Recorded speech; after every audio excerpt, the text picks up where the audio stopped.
Happy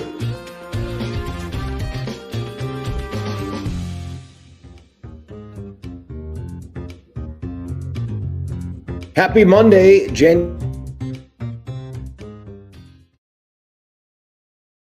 Week-ish left in January already of 2024. George Brauchler with you here on the George Show, 710 KNUS. I look around the house here, and what I notice is I got the tree down, but hey, baby it's steps. just on the floor. Nice job. Nice job. It's just on the floor. It's not. Again, I've got the box. It's open.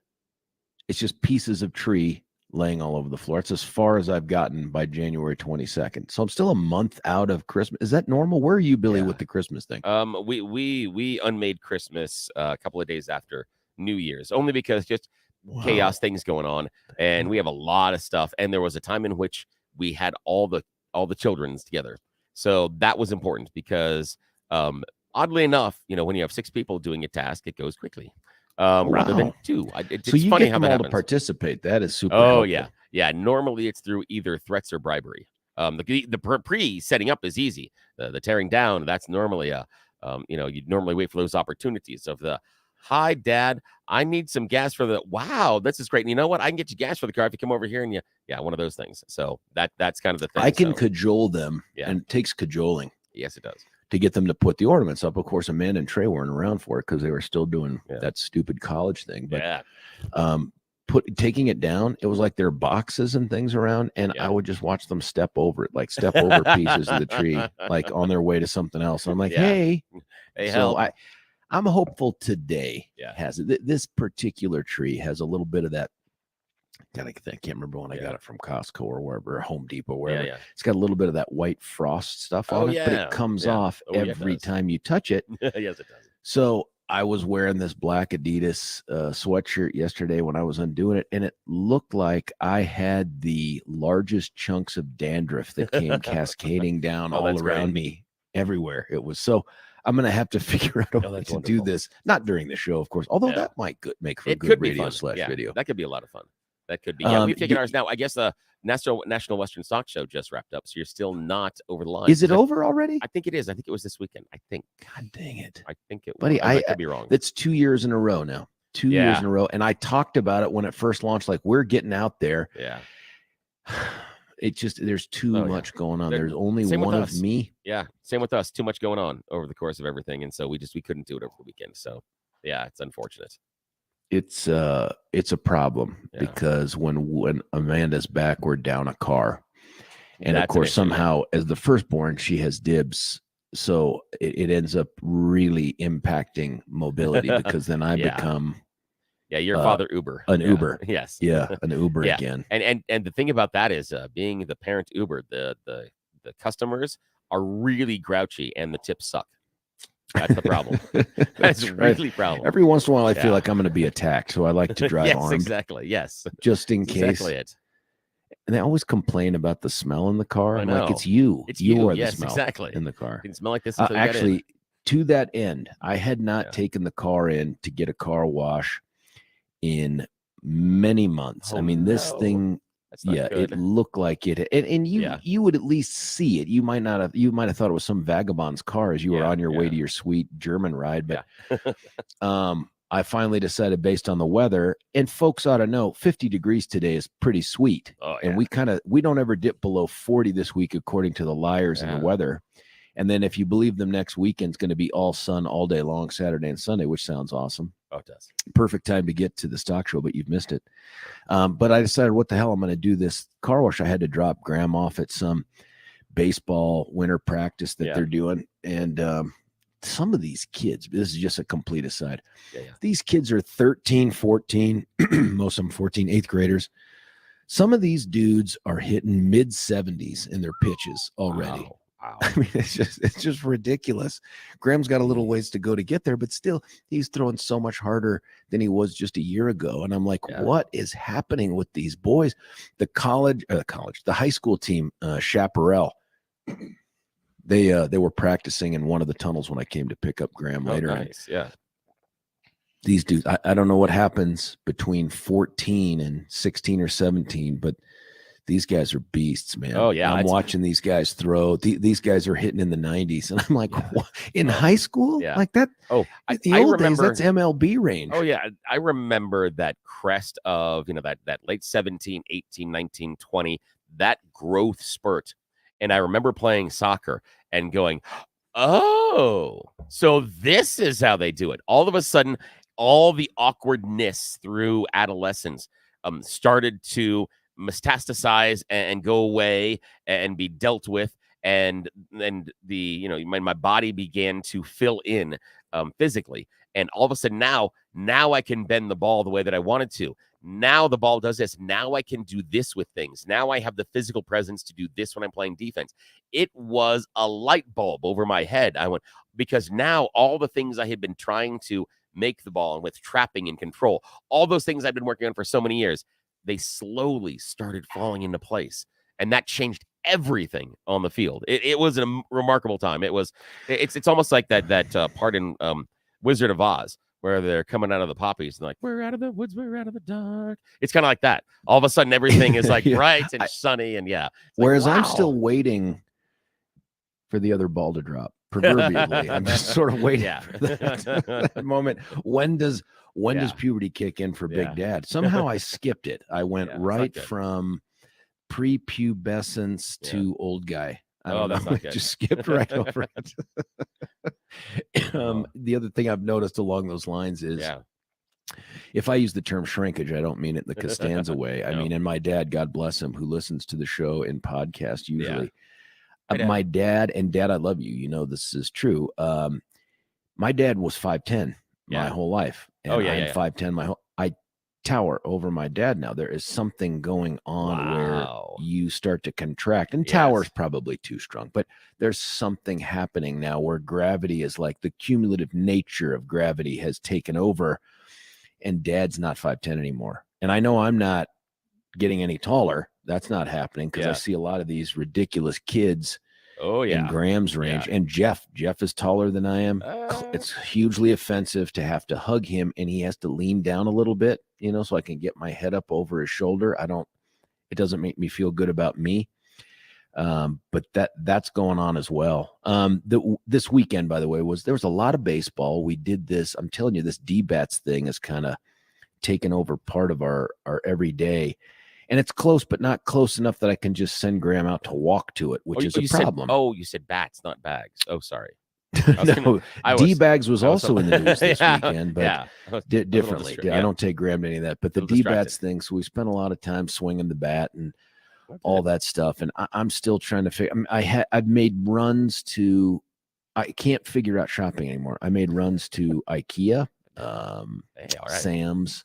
King Supers, Michael's. I mean, things like I don't know what I'm doing with myself anymore. It's interesting. I feel like I've slipped that age. It's interesting that you say IKEA because again, I will admit it, I'm a weird person. I spent some time. Wait. What? I spent some time this weekend watching video and some stories about the first IKEA opening up in Japan. And what that was going on. Like. Wait. That is, you keep complaining about not having any free time. I know. What? I know. I was like, I saw the story and went, and because I was so curious, I'm like, what do you mean there's no IKEA in Japan? How can this possibly be the first with everything else that country does and with everything IKEA does and the self-putting together of the stuff with the really weird tools? And how come these people haven't met each other? This is almost like the perfect blind date. It's like, how come you don't know Susie? You don't know Jim? You guys are perfect for each other. IKEA is perfect for Japan, everything about the store. And I was shocked. So I watched the opening of the first one. I mean, miles and miles of people waiting in line. The line at one point was over 90 minutes just to get into the store. And the store is massive. It is much bigger than ours. And of course, the fun part about it is as soon as the video coverage switched to inside the store, I was like, oh yeah, that's IKEA.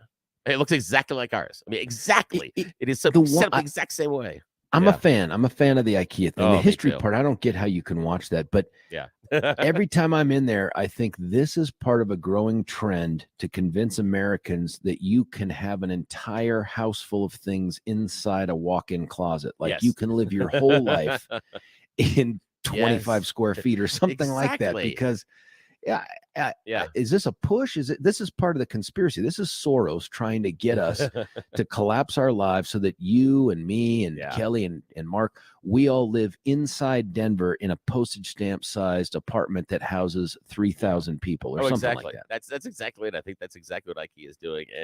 And it was great to watch the Japanese. The fun thing is they were circling through the maze that is IKEA.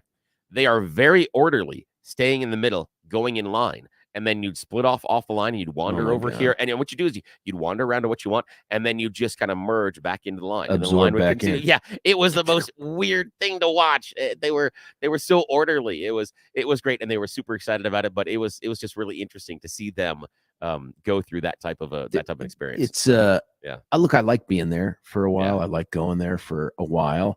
I like the fact that at the end of the day, and I bought something, this is a week or two ago for Jeff's room, kind of a little entertainment center thing that costs way more than it should have. I didn't really expect that. But then when I look online, it's competitive with everything else. And I realized that hollowed out press board can't be all that awesome. And yet apparently it's not free. Yeah, evidently not. Yeah. Amanda had said, look, I want to hang posters in the kids' room. So we have all these posters we've accumulated. They like them. Oh, nice. There's something about either the paper, the tape, or the paint itself that is resistant to staying adhered to. So I walk in all the time and a poster's half off the wall. Yes, exactly. Or all on the floor. Yeah. So Amanda had said, hey, we have you can get these poster frames. Yep, exactly. Those are good. And they're super cheap at IKEA. They're like $5 or something. I said, oh, they are? So I drive out to IKEA and I go and I think, hey, I'm going to go buy for $5, man. I'll buy a bunch of these things. We'll get them all squared away. They'll look awesome. There's no $5 frames there. There's cool frames there, but they were like $20, $25. I'm not spending more on the frame than I did on the poster. That doesn't make any sense to me. I'll have to search because we have several inexpensive of those and they're just like plastic edging. Yeah, I'm cool with that. As long as it hangs, it's edging so the corners don't curve or anything else. We'll take a look because we have a bunch of those because the kids are covered. They're cheap. Covered. Oh yeah, cheap's a priority because the kids have a tendency to break stuff. I'll find those for you. So I went. I told Jeff, hey, I'm going to do this. I told him I'd watched a video on how do you keep these damn things up on the wall, the posters and stuff. And one of the things I had seen was she could have been Japanese or Korean lady who had said, look, first off, take some packing tape and put them up on the reverse side on the corners of the poster. Yeah, so I tell Jeff this story. Clearly in the description, I left something out because when I come back, he has used the packing tape to tape right over the corners into the paint all over the other stuff. So there's packing tape all across the top of these posters. And I just walk in and I go, wait. And then I'm like, okay, I'm glad you got them up. And I'm just, I'm super happy that they're up. You almost look at them and go, so that's the picture that you drew in your mind. That wasn't like I didn't do a good. I'm a word guy. Like my business is talky talk, and I don't do it very goody good. How'd you get this out of there? I'm an advocate, and apparently I can't paint a picture of how to put tape on a poster. This is difficult. Like, what the hell's wrong with me? The other one, when I watched the IKEA video about the thing in Japan, the very next video was a callback to a You Choose the News story from maybe 4 months ago, maybe 5 months. And what they had done on this news site, and I visit them every so often because they're funny. They had decided to go to this train station where it is the one vending machine in Tokyo that sells beef tongue. And we had that on You Choose the News, that they were having a beef tongue vending machine. I've never had it, but I just shuddered. I know, me too. And I saw that video and went, okay, I'm in. At that point, it's like, did you try beef tongue? No. I watched the video. I watched them because this what they did is they did the whole taste test thing. They went over and they look at it and they talk about what it is and they go and they put it in. And universally, they were like, yeah, no. They're like, They're like, they're the people that were doing the taste test. They're Japanese, are not big fans of beef tongue in and of itself, but they were like, no, this is not. That says something. Yeah, that says something right there. Yeah, but I thought that was interesting. I was like, hey, You Choose the News. I'm like, as soon as I saw the next video, I'm like, okay, I'm in. After that, I did somehow, and I'm sorry that this is the segue. Keeping on the Japanese theme, I went and saw with Jeff on Friday. I went and saw a movie called Godzilla -1. Oh, I've heard a lot about that. Yeah, it's actually pretty good. I've heard. It's subtitled though, so when Dad fell asleep for 5 to 20 minutes, You really do lose out on the whole thing. You got to get caught up. And Jeff great. the whole time is elbowing me. Two things, apparently. Dad snores at the theater. And two, he's like, Dad, you're missing this great scene. And so I'm watching this thing. Yeah. And then afterwards, I can't remember all the names of the people. Yeah. Like and Jeff's very defensive of the film. He really loved it. Trey loved it. You know what I mean? They just thought it was so good. And it's like a World War II, how Godzilla got to be Godzilla sort of a thing. Cool. You know, it's pretty good. It's well made. I couldn't remember the name of one of the women in the movie, and it was something or other. Yeah. And so I said, you remember the one lady, sushi roll or whatever she was. He freaked. He's like, Dad, you can't say that. That's racist. I'm like, no, it's not. That's not racist. I mean, and he's like, Dad, you can't call her sushi roll. I'm like, well, I can't.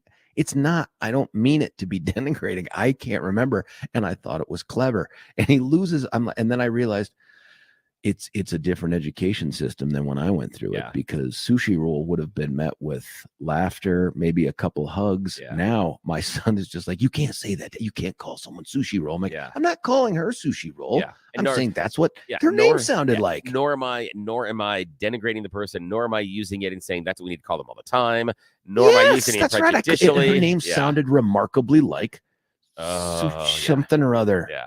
And so then it became this whole thing where, you know, now Dad's fuse is lit. So now Dad's coming up with all sorts of things. Like now I'm saying Godzilla. And he's like, Dad, you can't say that. I'm like, it's not me that's saying it. That's how they pronounce it. It's not me. And he's like, Dad.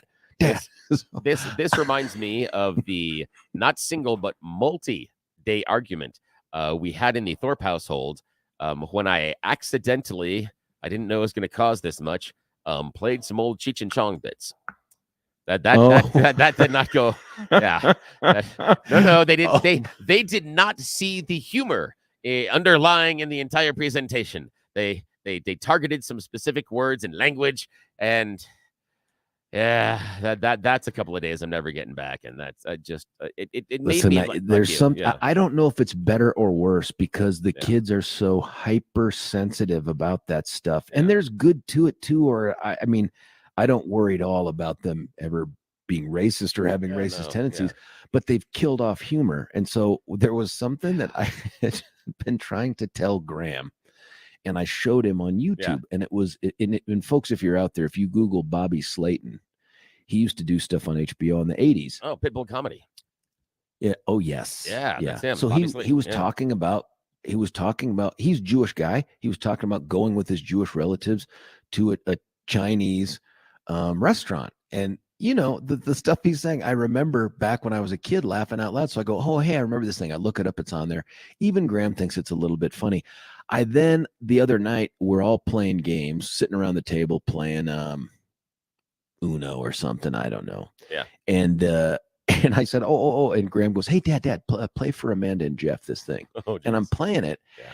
And nothing, man. And finally, I stop it. And Amanda's like, yeah, thank you for stopping that. That was really horrible. I'm like, what happened? How can there be such a huge gap between us? Like, it wasn't out of its way to be like it. We're so freaking sensitive. We've gone way past, hey, this is better, to you can't even joke about some things that you just take for granted. Like if people were to joke about, you know, guys or something like that, I would not take offense. And maybe that's because I don't have the history of the whole thing, but Billy, I came away feeling like, man, there's a huge gap between me and the kids when it comes to what's funny. Oh yeah, there is. And the other part for me is I think we have lost one realm of comedy, in part because I don't think that we've had a mainstream person that is really good or been accepted doing this. And I think where we are culturally, I'm not certain that a good comic that does this particular shtick well would succeed right now. And that shtick is the insult comic. That is a lost art. The Don Rickles. Don Rickles was an amazing insult comic. For my money, the last great one is Lisa Lampanelli. She is, she's walked away from that now. She does not do insult comic work anymore. But she was at the core. That's the idea. When you show up, she is going to be offensive. That was the whole purpose of what her thing was. And the issue being that she was going to make fun of the insults and the prejudice and the racism and all of that by making fun of it, by using it in these ways. Yeah. That's what she was doing. And we've lost that. We've lost the ability. When that whole Cheech and Chong argument with my kids, one of the times I brought up, I'm like, don't make me go play Andrew Dice Clay for you. Like, don't make me pull that out, because that he's an insult comic at his core, very much. God. Yeah. So that's the idea, is we've lost that idea of someone that is going to get in there. And what I appreciated, if you go back and you listen to Lisa Lampanelli and Don Rickles too, but Lisa's the one that I put a pin in, because she is more, she's newer, because her language hits a little bit differently. Because with Don Rickles, like, oh, that's funny, that was this many years ago. She's much more contemporary. And her purpose of doing this was to make you uncomfortable. And I find that fascinating, and I like that as far as comedy. That's one of the purposes in part of science fiction. Science fiction is there in part to make you uncomfortable. If it's not, it is not really good science fiction. That's kind of the purpose behind it. So there's some things in there that I think we've lost. And I wish we had someone that was a really good mainstream insult comic, but I don't think we can have that anymore, because, like the reaction from your children, they hear it and it can't be funny.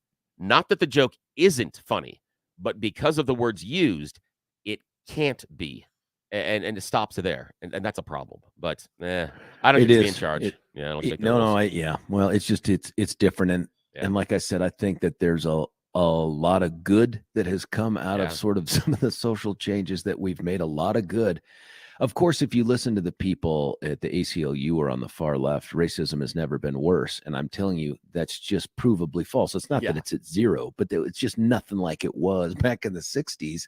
Yeah. And I'm just saying, there's a generation of kids out there who have lost the ability to laugh at some things, but for decent enough reasons, which is, they just don't. They don't want to do anything to laugh at someone based off of some perceived immutable characteristic. And I'm okay with that, I guess. I just, at the time that I said it, in no way was I trying to be offensive. I just thought I was being a little bit clever. And Jeff instantly had the woke radar up. And I was like, Jeff, I mean, buddy. Yeah. I'm not doing that. I'm not. Tough. Yeah. Oh, yeah. During that whole Cheech and Chong thing, one of the kids came to me and said, promise me that you'll never say something like that outside of this house. I'm like, I looked at them and I went, you don't know me very well. Because daddy's on the radio. Exactly. Because if the right situation and that phraseology works perfectly, I got no problems with that one. I got no problem with that. Yeah. And Cheech and Chong, by the way, they're doing their own thing, pushing their own marijuana stuff, capitalizing on that same stuff. So, I mean, and this is what it was. Okay, and this is what the conversation was. This is where it came. It was a piece, and again, these are two Hispanic comics doing it, and it was their reference to calling each other and other Hispanics beaners.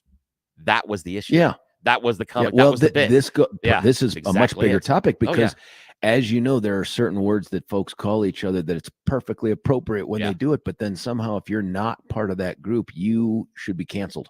Yeah. Although there is part of it where I can get to that. I can see that, because there's certain. You know which word I'm talking about. Oh, yeah. And that is there are some, but that's but crazy offensive. There are some that, like with my social group growing up, there were things that we could call each other that if somebody else outside of that group would say that, those are fighting words.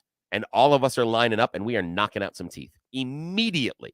But we could say those things to each other because, and again, part of it was the intentionality. And that's one of the things that, do I really want to open this Pandora's box right now? I have some weird rules on language inside of our home. Things that can't be transferred, and I wouldn't recommend transferring all the time to other families because your situation is going to be different than ours. But I give my kids some license with some of the language they use, but it has to do with unintentionality and the purpose. The example being, I am somewhat lackadaisical with their use of curse words. However, you told me that. Yeah, the curse word cannot be used as a prejudicial comment. The curse word has to be used as an expression. It has to be used almost not necessarily an adjective or adverb all the time, but it has to be the idea of, I am so curse word tired of this class or this homework. But don't turn to me and say, Dad, you're a curse word moron. Different. Curse word moron phrase, you're in trouble. Your ass is mine. Oh, I get it. The other one, that makes sense. I'm okay with. But I will have to say, it is not perfect. It is inaccurate and ineloquent. And there are times in which I have had to put the guardrails back on. It's not that you can say that curse words anytime you want is all you want, because one of my children, it started to fall into their vernacular where it was a regular adjective and an adverb. And it seemed to just occur because they could say it, not because there was an intentionality behind it. So we had to sit down and have a conversation and say, no. It is not okay to say the word just to say the word.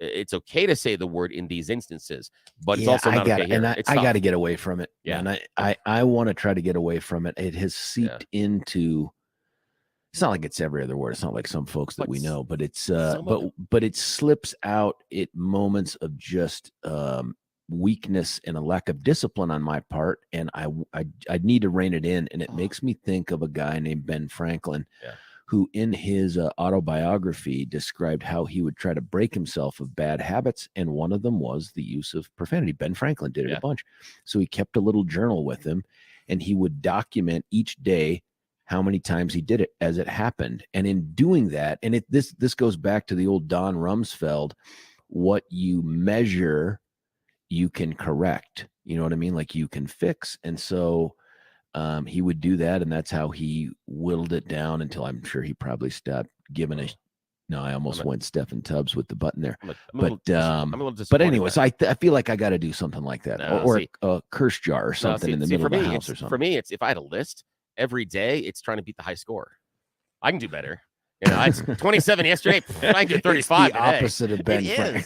It would be the opposite. It would be like I can break that one. And the problem for me is, and I understand, and I struggle sometimes with those words that come out of my mouth, but some of them are so universally wonderful. And the example that I will give, and I'm not going to use the curse word, but the idea of the word, and many curse words function this way, the idea of the word dude. You know, like it can be a greeting, dude. It can be a question, dude. It can be like you can almost like, you know, dress someone down, dude. You can also say, is that you hiding in the closet with a machete and you're going to kill me, dude? I mean, there's so many different ways you can do it. Same thing with some of those curse words. So that's why I don't want to constrain myself. And to be honest, between you and me, just you and me, there's nobody else listening right now. Sometimes saying those particular words feel better than the other words. It just it scratches an itch emotionally that just they need to be said sometimes. I'm sorry. I feel like it's a stub the toe moment though, where it's happening to release some sort of tension or anger or pain. Absolutely. But it's a representation for me, just me, as just a lack of discipline on my part. There was a scene like in The Wire, like that classic Baltimore cop show, where Dominic West, and I can't remember the other guy's name, his partner, were trying to go back through an old crime scene and find how it happened and find this bullet. And I'm telling you, for 5 minutes, the only word spoken was the F word. And it was exactly what you said, based on intonation, placement. It was all the 8 million different variations of how this word could be used. It was so incredibly creative. But of course, it could never be played on probably commercial TV. Yeah, but that is great. And I love that. And I would have loved to be one of the writers in that as far as an exercise. It's like, come on, we can do this. Can we do this entire scene and only use this curse word? Can we convey all the information on paper, that we though, need? It would look incredibly boring. Oh, yeah, absolutely. You know what I mean? It would just... But how much of a fun challenge would that be as an actor, actress? Thank you for saying fun. Yeah. Oh, fun. So much fun. Listen, before we get too crazy here, I do want to do this a little bit of history stuff here. On this day in 1905, Bloody Sunday. No, I don't think it's the U2 one as much, but it's out the March to Winter Palace by a large demonstration of Russian workers. With a petition to the Tsar. Of course, the troops fired on the protesters, because that's what you did back in the day. Yes. And that was sort of the That'll kickoff teach to a lot of what went on. That's it. Yeah. And then on this day in 1973, and we're talking 51 years ago, Roe versus Wade came out. And there was a bunch of stuff I remember on Friday that the lefties under the Gold Dome came out. And we have come so far with the abortion conversation, where instead of it being something that I think for Colorado it did, where it was a thing to be limited as much as possible, or the idea of a necessary evil, or the idea of some limited exercise. It has now become something where these people are up there celebrating it like it was the discovery of printed word or something like that. And we could probably do a whole segment or show on that. Maybe we will later in the day, but it was, I don't know, man, we have come a long, long way. There is a huge gap between the idea that over a certain period of time, and this used to be the conversation, like the first trimester or the whatever, that used to be the conversations, cases of rape. We're now, as a state, about to codify in our Constitution abortion through age 35 or something like that. Like, you can kill any person you like and call it an abortion, as long as you're not doing it because they're a convicted mass killer or something like that. Oh, exactly. That's also in the history. And then a buddy of ours, Aaron, texted in a couple other things. Sam Cooke, born on this day in history. Sam Cooke, of course, untimely death, but 1931. Great voice, just an iconic voice. And Big Ted Kaczynski, we know him better as the Unabomber, sentenced to 4 terms of life prison without parole on this day in 1998.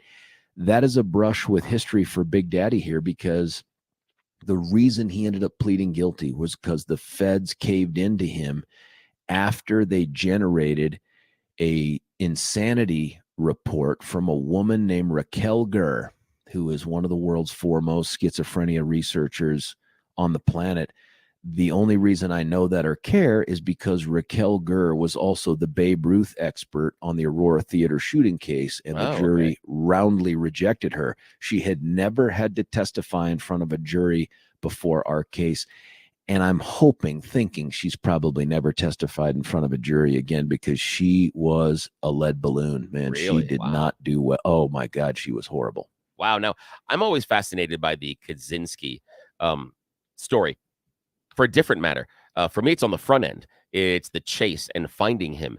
And the part the part that I find most fascinating about Ted Kaczynski is for years and years and years, they had no idea. They were tracking him down. The best minds inside the FBI were trying to track him down, and they didn't know what to do. And finally, in one of the meetings, someone said, some of these writings and stuff, let's release them. Like, no, we can't do that. It would give him some higher profile. It might encourage other people. Yeah. They said, no, we need to, outsource this. Let's see if anybody else out there recognizes any of the writings. And it is Ted Kaczynski's brother that recognizes his writings, and that's how they find him. And it's only because the FBI decides to release some of the stuff that he had written, some of the stuff that were in the letters and the things that he had sent through the mail. And I find that really interesting delineation point in just crime investigation, that they decided we aren't able to, based on what we have, to find anything. Let's see if anybody else out there has been able to, that recognizes this. And that's the only reason. If not, if they had kept it to themselves, chances are he would have gone on for several more years minimum. That's crazy. Yeah. There's a great Netflix series on the Unabomber, and I think it might actually be called Unabomber, that talks about the chase and all that other stuff. I haven't seen it in a while, but the Unabomber's played by, and he doesn't really have much of a role other than physical, Paul, what's his name, who was like the imaginary buddy of Russell Crowe in A Beautiful Mind. He was also the voice of Jarvis, I guess, for Robert Downey Jr. Yes. I'm sorry, Jarvis in the Paul, what's his name? Married to anyway. That's a great series out there too. Some texts that have come in, people have responding to the comedy thing. Triumph the Insult comic Lewis Black, Acidic Tone. Someone else said you should go check out this YouTube channel called Old Jews Telling Jokes. Oh, that would be good. And then someone else asking, do you guys think this woke thing is here to stay? I said, seems like it is, man. It feels like it's generational. Like, my kids all have it. What are they going to teach their kids? I don't know. And here's the thing is, that's a larger conversation. I would love to have that larger conversation, because I believe that what we talk about and what we use as woke, especially on the conservative side of the aisle, is more prejudicial than what the actual idea is. And if you would encounter some of the ideas behind what the woke is in theory telling you, you wouldn't object to them. But because it is branded this way, now it's the worst thing in the world. This we have been told that this is an awful thing.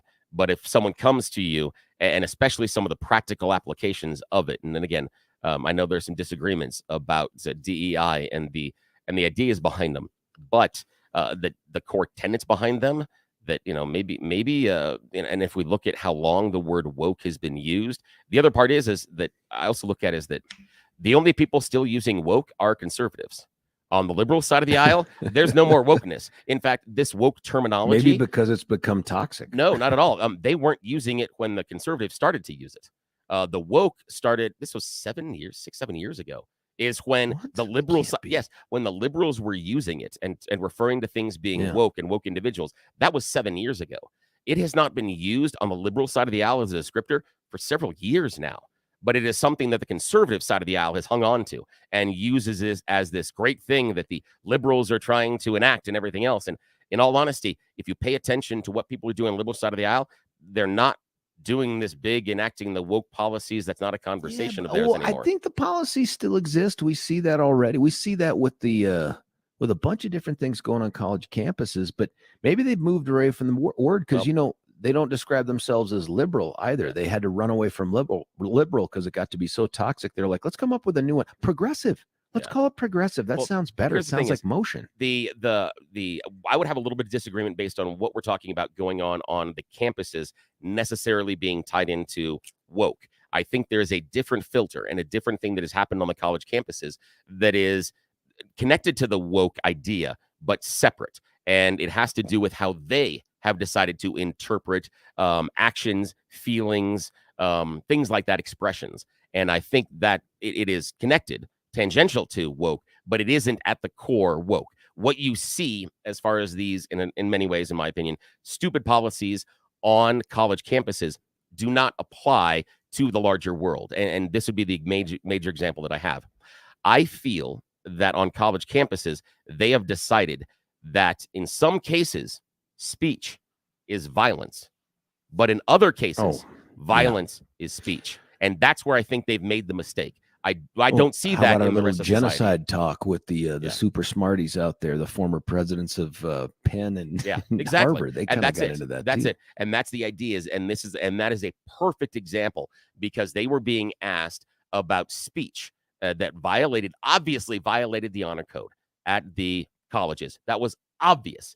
And they were asked about it, and they viewed that speech not as necessarily being violent, but the idea, and that they looked at, but if someone on the other side said something or did something, their actions would be looked at as speech. And it's really, really difficult. And that was a really good window into that type of a problem that academia has right now. They have to understand that sometimes people are wrong.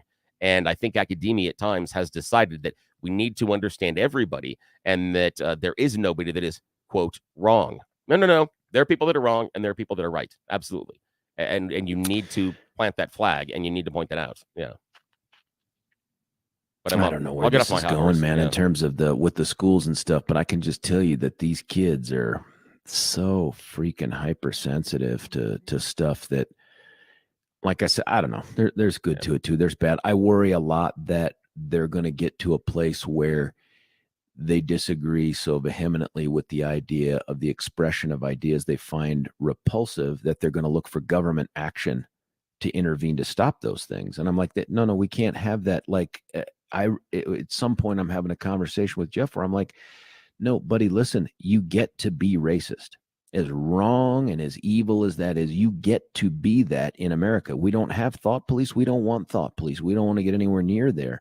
Private individuals can make whatever decisions they want, but I'm worried that they're not there, but we're going to get to a place where it's like, well, the government should outlaw blank. And I'm like, the government can't outlaw racism, right? Yeah. It can outlaw the manifestations of it. It can make them actionable, but you can't order someone to not think in terms of color or gender and all this other stuff. And that's not the America we want anyway.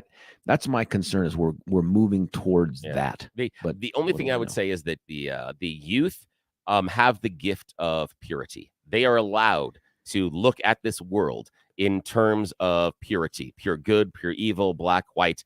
And as you grow older, as you're at the age, the well-seasoned age that you and I are, we understand that it is not like that you can't use purity as the test of being, and then, of all things. It can't be. And that's the thing. But the kids are allowed to do that. That is the gift of youth. You are allowed to view the world like that. But the fun for Dad is no matter where we're at, what we're doing, if they say anything that I can call racist, I will. So they'll be like, "Oh, Dad, do you see the new license plates there? They have the black ones." And I'm like, "Racist." Yeah, no, racist. They're not black. You can't call them black when they're like, "Dad, that's not racist." I'm like, why would you? I don't know. You said the black thing. Yeah, exactly. Why would only that one group of people be allowed to have that license plate? Right. That seems it awkward. That seems black very and racist. bad. You can't say that black. You can't say black. You have to come up with a different color. You can't say that. Listen, we could probably do this all segment. I should just acknowledge, folks, that we both are very aware that there was some seismic movement in the Republican nomination process yesterday. We'll talk about that, I promise you, with you, starting in the 7 o'clock hour. But we got to cut away for a break so we can come back and get made smarter on all the local good news. That's called the Thorpe Report. It is sponsored. It has a sponsor. And then we get to the part that the FCC prohibits us from having sponsored, because it's not misinformation, but it's not great information. It's just fun information. So stick around. It's going to be the Thorpe Report, followed by You Choose the News. George Brauchler, 710 KNUS.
George Brauchler back with you here, 710 KNUS. It's time for the local news with the big man, Billy Thorpe. Hey, thank you, sir. Yes, and the Thorpe Report is proudly sponsored by Lair Fireplace and Patio. I may have added proudly. I don't know how they feel about it, but they are spending money. I do want to let you know right now, they have a deal going on with Lynx and Sedona products. You spend a certain amount of money, they're going to give you 10% back plus cash back. So if there's some problems in your kitchen, you got some appliances that aren't really pulling their weight, this is the time that you go in and you get some money, you save 10% on it, and you get money back in the pocket. It's the right time to make the choice if you can. So Lair Fireplace and Patio take care of you. Just don't tell them that I sent you or they're going to charge you more. Alrighty, sir. A weak system is going to slide across our state today, keeping our cloudy skies around. Light snow is going to continue in the high country. We do have some weak disturbances. I call them children. No, they're other just weather stuff. They're going to continue to move throughout our area throughout the week. We're going to have a stronger storm system moving into our region on Friday, bringing a slight chance for snow showers into the metro area, but it's only slight. We're going to be in the mid 40s to low 50s for the week and very sunny over the weekend. Yep. Police in Aurora are investigating a fatal vehicle pedestrian crash on East Montview Boulevard. It happened on Saturday evening. Male pedestrian struck by a driver, hit him on East Montview Boulevard. Man was transported to the hospital where he was pronounced dead. Driver of the vehicle, luckily, stayed on the scene and is cooperating with investigators. I want to say that because, shout out, that's not always what happens. For the past several days, many residents in the Indian Hills community in Jefferson County have been without water. The water district says it started with a leak and they still haven't found it yet. Contractors are digging underneath the snow to reach water pipes impacted by the leak, but they haven't found the direct leak yet. Thus, no water. And people that live at the Richfield apartments in Aurora have been fighting to stay warm since October. A boiler issue has cut off heat to several buildings. And this has been going on for months, still not fixed. But they're still being asked to pay their rent. Odd how that happens. Of course. I know. Buddy. Yeah. A 26-year-old man from Ohio died Friday in a snowmobile rollover crash near Steamboat Springs. That's horrible. Arapahoe County is spending millions of dollars from a settlement with drug companies to help with the effects of opioid crisis. $26 billion settlement. Arapahoe County is going to get about $2.3 million to tackle it. And we talked about this off air, but not on air. Larry Zimmer has passed away at the age of 88. Iconic Broncos and CU Buffs.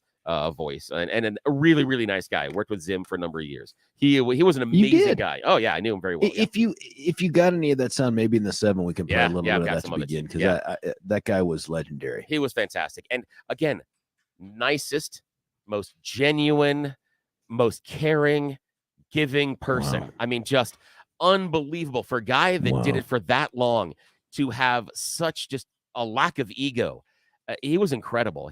There was a time in which I did a sports report, and he came over, he put his arm around him. He goes, "Kid," he goes, "you sound good." He goes, "But look at doing it this way, and this thing isn't as important." I go, "Thank you." He goes, "Not a problem." He goes, "People did it for me when I was a kid." I was like, that was so nice. He didn't have to do that, but it was just really nice out of the blue. So that's all I got, man. Back to you. Buddy, we're going to break away for a quick break. Come back for You Choose the News. George Brauchler, 710 KNUS. Want to take your say goodbye to clutter and hello to convenience when you experience organization transformation in your home. Roll 'em Out Shelves, your clutter transformation experts, create affordable Colorado crafted organized storage solutions. These custom options will maximize and organize your kitchen and bath storage as Roll 'em Out Shelves carefully designs and builds roll-out drawers to fit your space perfectly. To clear the clutter, contact owners Joyce and Brent at Roll 'em Out Shelves to schedule your free in-home estimate today.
Buckle up, folks. We have very little time to do the best part of the show. It's called You Choose the News. William. Yes, sir. It is that time of the morning where we play everybody's favorite fake or radio news game show. You Choose the News. We have scoured the interwebs for, well, honestly, the entire weekend to find really, really dumb stories about us humans, giving them stupid headlines to play this fake radio news game. Here's how it goes.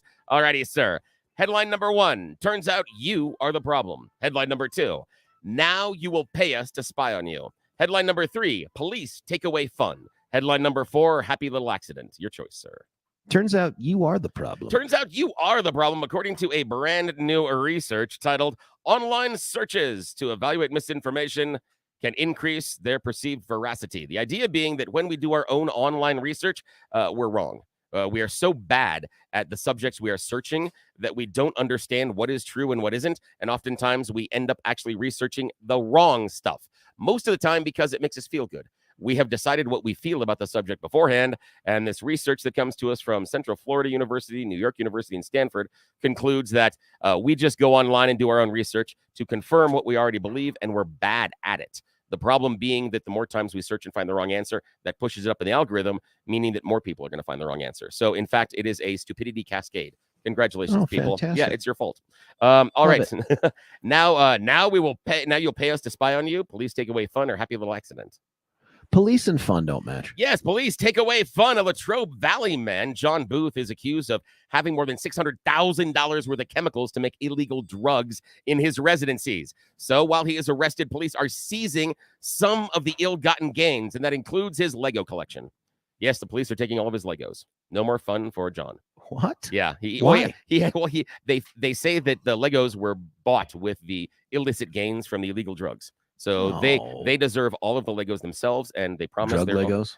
They're gonna just put them together on their own. Different kinds of bricks. Yes. All righty. Final choice this morning. Now you will pay us to spy on you, or happy little accident.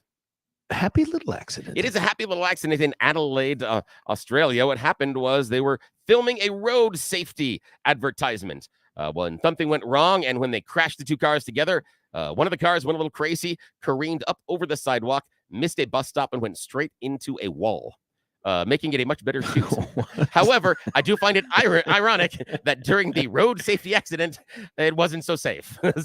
But again, on the other side of it, it's a happy accident because now they have a really, really good crash for the video. So that's a positive. So we will take this entire thing as a positive. I just love the fact that when they set up the fake crash, they didn't get it right and they made it worse. So again, nice job, guys. All right, that is it. That's all we got. No time to do the sponsor, but they don't pay us anyway. So back to you, sir. All yours. And you've got, buddy, thank 15. you for that. We are, how much time we got, buddy? 10 seconds. Hey, and then there were 2. Let's talk about it when we come back. George Brauchler, 710 KNUS.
George Brauchler back with you here, 710 KNUS. Thanks for sticking around for the second hour of 4. We're with you till 10. And then, of course, it goes Charlie Kirk and then Dennis Prager, Seb Gorka, and a guy named Brandon Tatum. And then we go right back to Live and Local from 6 to 10 a.m. tomorrow and every day thereafter.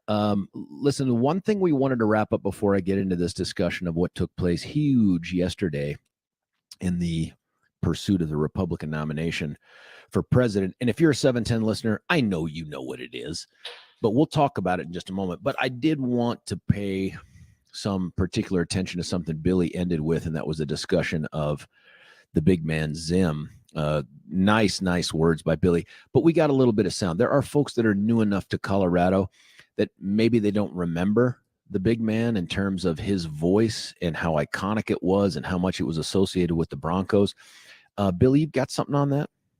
Welcome to Mile High Stadium on a sunny November afternoon. Hi, everybody. This is Larry Zimmer. And hello, everybody. Welcome to Arrowhead Stadium. This is Larry Zimmer. Good afternoon, everybody, and welcome to the AFC Championship game matching the defending conference champion Buffalo Bills and the Denver Broncos. I'm Larry Zimmer. Here comes the blitz. He steps away from it and lets the pass go long. He's gone for a touchdown. You're kidding me. Shannon Sharp makes the catch. Elway was submerged. Here's the 4th down and 10 play. Elway's got the ball. John is back. Runs up out of the pocket. Lets the pass go. It's caught. Johnson to the 40, 35, 30, 25. Put on a bomb at the 21-yard line. Okay. Elway in the gun. He's got some time. There's the pass going long. Marshall, touchdown! Touchdown! Touchdown! Touchdown! Yes! And the Broncos strike in a hurry. Way to work. Well, Craig lets the ball get away from him. Mecklenburg's chasing him. It's on the 2-yard line. It's Mecklenburg rolling into the end zone. Well, they're going to throw the Hail Mary here with 6 seconds to go, feeling it is outside of Elam's range. Elway's in the shotgun, steps up in the pocket, looking long. Here goes the pass. Rod Smith up. He got it! Broncos win!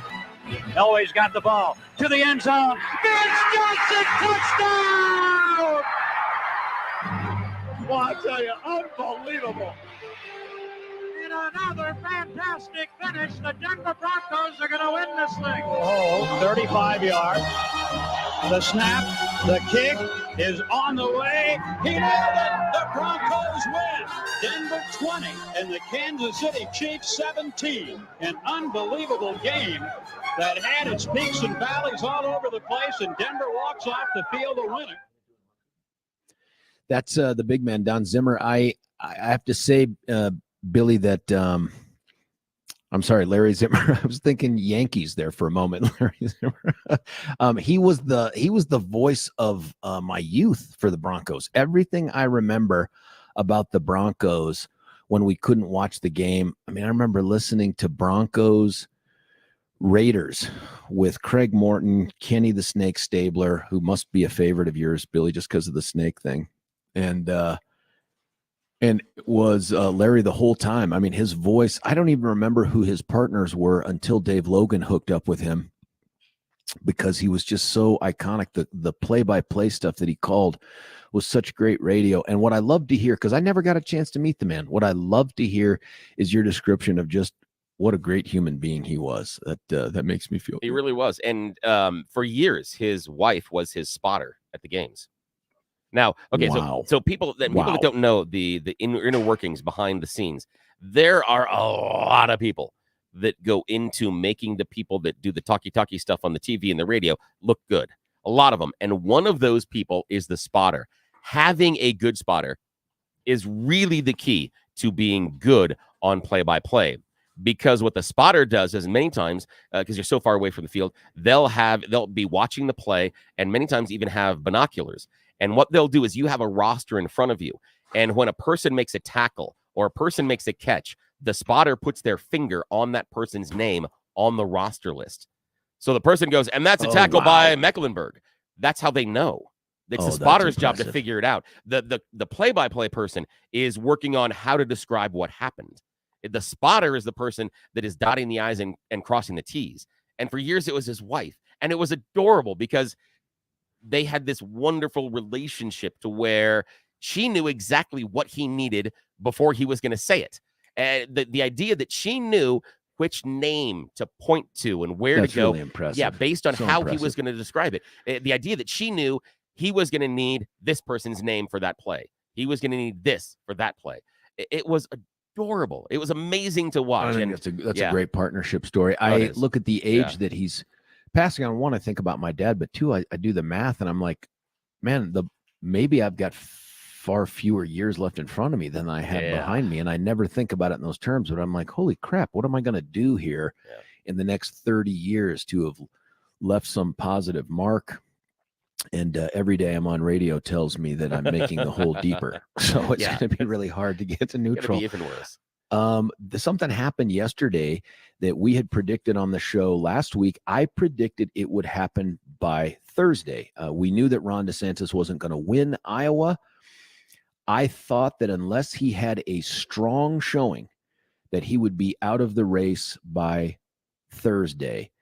He turns out to have pulled about 20% of the vote, which is a distant 31 points behind DJT, but also only about a point ahead of Nikki Haley. And while Thursday came and went without any sort of an announcement, by Sunday morning, if you watched any of the Sunday morning shows to get a sampling of what they thought news was, Ron had the night before canceled all of his appearance on Sunday morning shows. And then shortly after those shows went to air, Ron DeSantis made this statement right here, Billy. Winston Churchill once remarked that success is not final, failure is not fatal. It is the courage to continue that counts. While this campaign has ended, the mission continues. Down here in Florida, we will continue to show the country how to lead. Thank you, and God bless. That's Ron DeSantis signing off from his presidential campaign. Even though I was certain it was going to happen, just hearing it happen really brings it home, folks. This is now a two-person race, and that's unfair to treat them like they're equivalents. Donald Trump is so far ahead nationally and in most of the states. It is hard to imagine now at this point what a two-person race does. Are there other people out there running? Sure, who cares? But tomorrow night will be the New Hampshire primary. That's a big deal. Very different than the caucuses, a different composition of Republican in New Hampshire than Iowa, as we know from the past, as Trump knows. Iowa not really much of a canary in the coal mine in terms of something positive for a campaign. It doesn't win you an election. It could cost you one, and I think that's what we saw here with Ron DeSantis. But I wanted to get your feedback at 303-696-1971. Now what? You know, over the weekend, we saw Ron, by the way, throw his weight behind Donald Trump. And Tim Scott came out with a very interesting, high energy, but kind of awkward to watch. Billy, I don't know if you saw that thing where he took to the podium and I saw a little of it. It was just a little odd. Yeah. It was just a little odd, the amount of enthusiasm he had for Trump. And then Ron bends the knee as well. And then something interesting, albeit completely predictable, happens. The minute he bows out of the race, Trump is and throws his weight towards Trump, it's like all things are forgiven. All of a sudden now, all those people out there that had been, crap talking Ron and all this are all like, you know what, 2028, I could support Ron in 2028. Even Trump, and there was sound out there for that somewhere. I saw it on social media where he's being interviewed, and he said he's officially retiring the name DeSanctimonious. Ask, sir, and you shall receive. He just said, will I be using the name Ron DeSanctimonious? I said, that name is officially retired. Retired. Yeah. See, I'm like a low rent genie. You say it, and sometimes I can find it. Not all. Yeah, buddy, that's magical. You're welcome. Way you do that. Anyway, it's disappointing in a way because I was ready for Ron. I've been ready for Ron for about a year. But what happened, man? And does it make any difference here? Does this make this really a two-horse race, even though one of those horses is a Clydesdale and one is a Shetland pony? Does it make it a two-horse race? And does that make a difference? I'm anxious to hear what your thoughts are.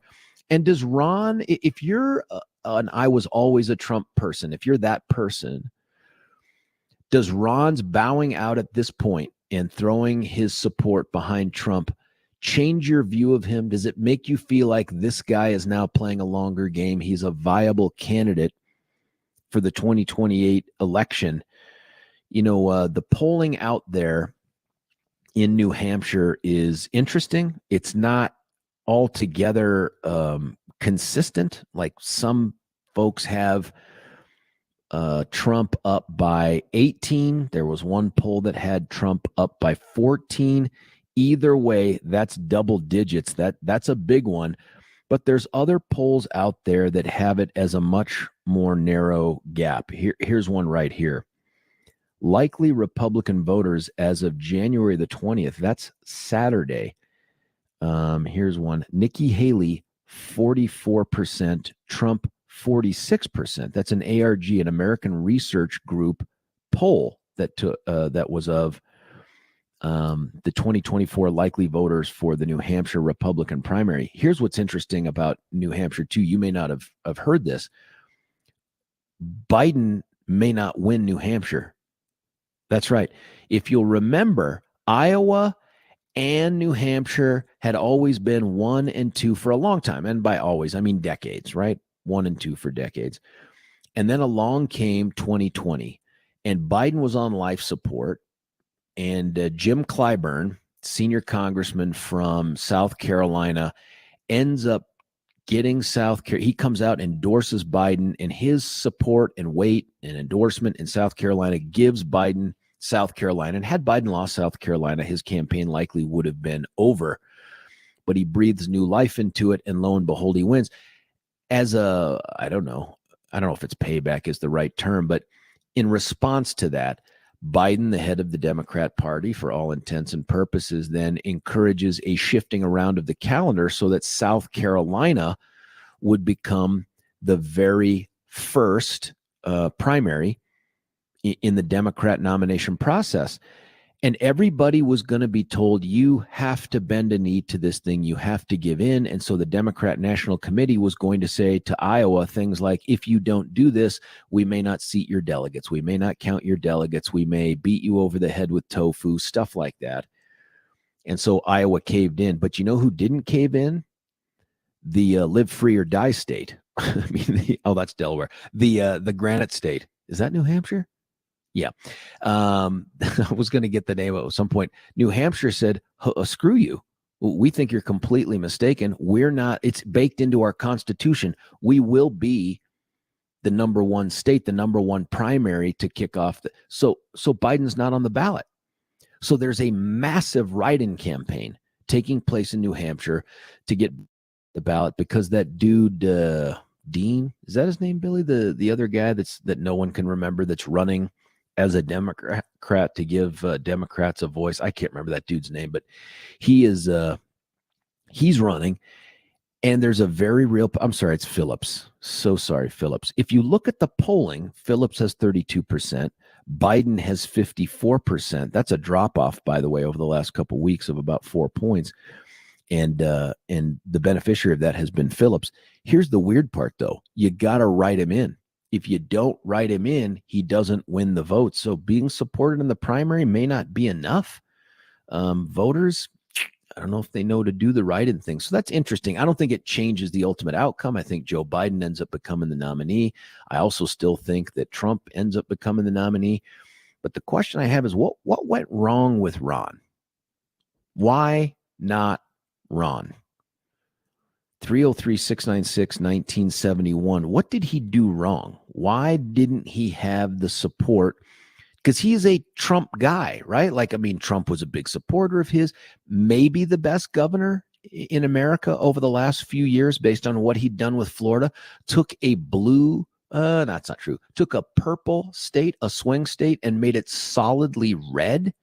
One of the states that's a go-to place for people fleeing other places like California and other states that can't figure out how to manage people, or freedom for that matter, and they've all gone to Florida. He took on Disney, whether that was smart or not. I mean, this is a guy who had all the makings of a Republican superstar.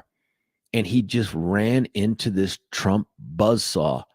I've read over the weekend, I don't know, a few deep dives on what went wrong with DeSantis's campaign.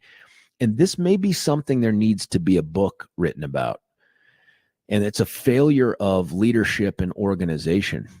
And the leadership thing, even though I don't think Ron DeSantis is pulling all the levers, the decision to pick certain people to be decision makers can be life or death for any organization. And it feels like here, they made all the wrong decisions early on. If you remember, the first biggest thing, and I remember Billy talking about this too, was, do you remember Ron's rollout? He wasn't going to go with the traditional media. He wasn't going to go with the, the mainstream media and all that stuff. No.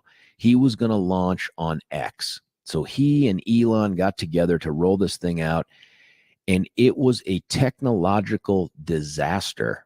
The servers that X relied upon couldn't handle the flow. There were glitches. Things didn't start on time. They stopped and they started. And it turned out to be, in many ways, indicative of the rest of the campaign. And so they just misfired on so many things. The stories I read had him burning through. He had huge fundraising numbers and huge commitments from the folks who were like, I'm ready to move on from DJT. All of these big funders. He had this super PAC, the Never Back Down PAC that is now back down, I suppose. And the stories that have come out of this thing are crazy about how much money they burned through. They hired a bunch of staffers prematurely, unlike any other campaign, and burned through millions of dollars. Like within 2 or 3, 4 months, like half of those staffers were let go in order to constrain and try to stop the bleeding, the hemorrhaging of money. How do you get there? I mean, what is that calculus that led to that? And there needs to be some honest after action report looking at. But from your standpoint, 303-696-1971, what went wrong and what does it mean for the future? Dwayne, you're on 710 KNUS. Dwayne, what do you think? Good morning, sir. Well, let's Hey, see here. When you look at everything, what did I say 2 weeks ago? DeSantis would be out and Haley would be out by South Carolina because she won't make 8 points. I have a feeling tomorrow night we'll see how that conscription comes along. How do you think she does now in a clear field where it's just she and Donald Trump? Have you seen the storm that's being hit with her on the globalism and everything else? And now the fact she's had a couple of affairs. The outside storms are just going to destroy her with everybody. She doesn't. I've seen the globalist thing's been around for a long time, and the corporatist thing has been around for a long time. Do you think that she's done after tomorrow? Because the polls don't have her getting 8 points there. But do you think she's done by there, or does she wait it through South Carolina, or does she live on to Super Tuesday? She doesn't live past next week. Really?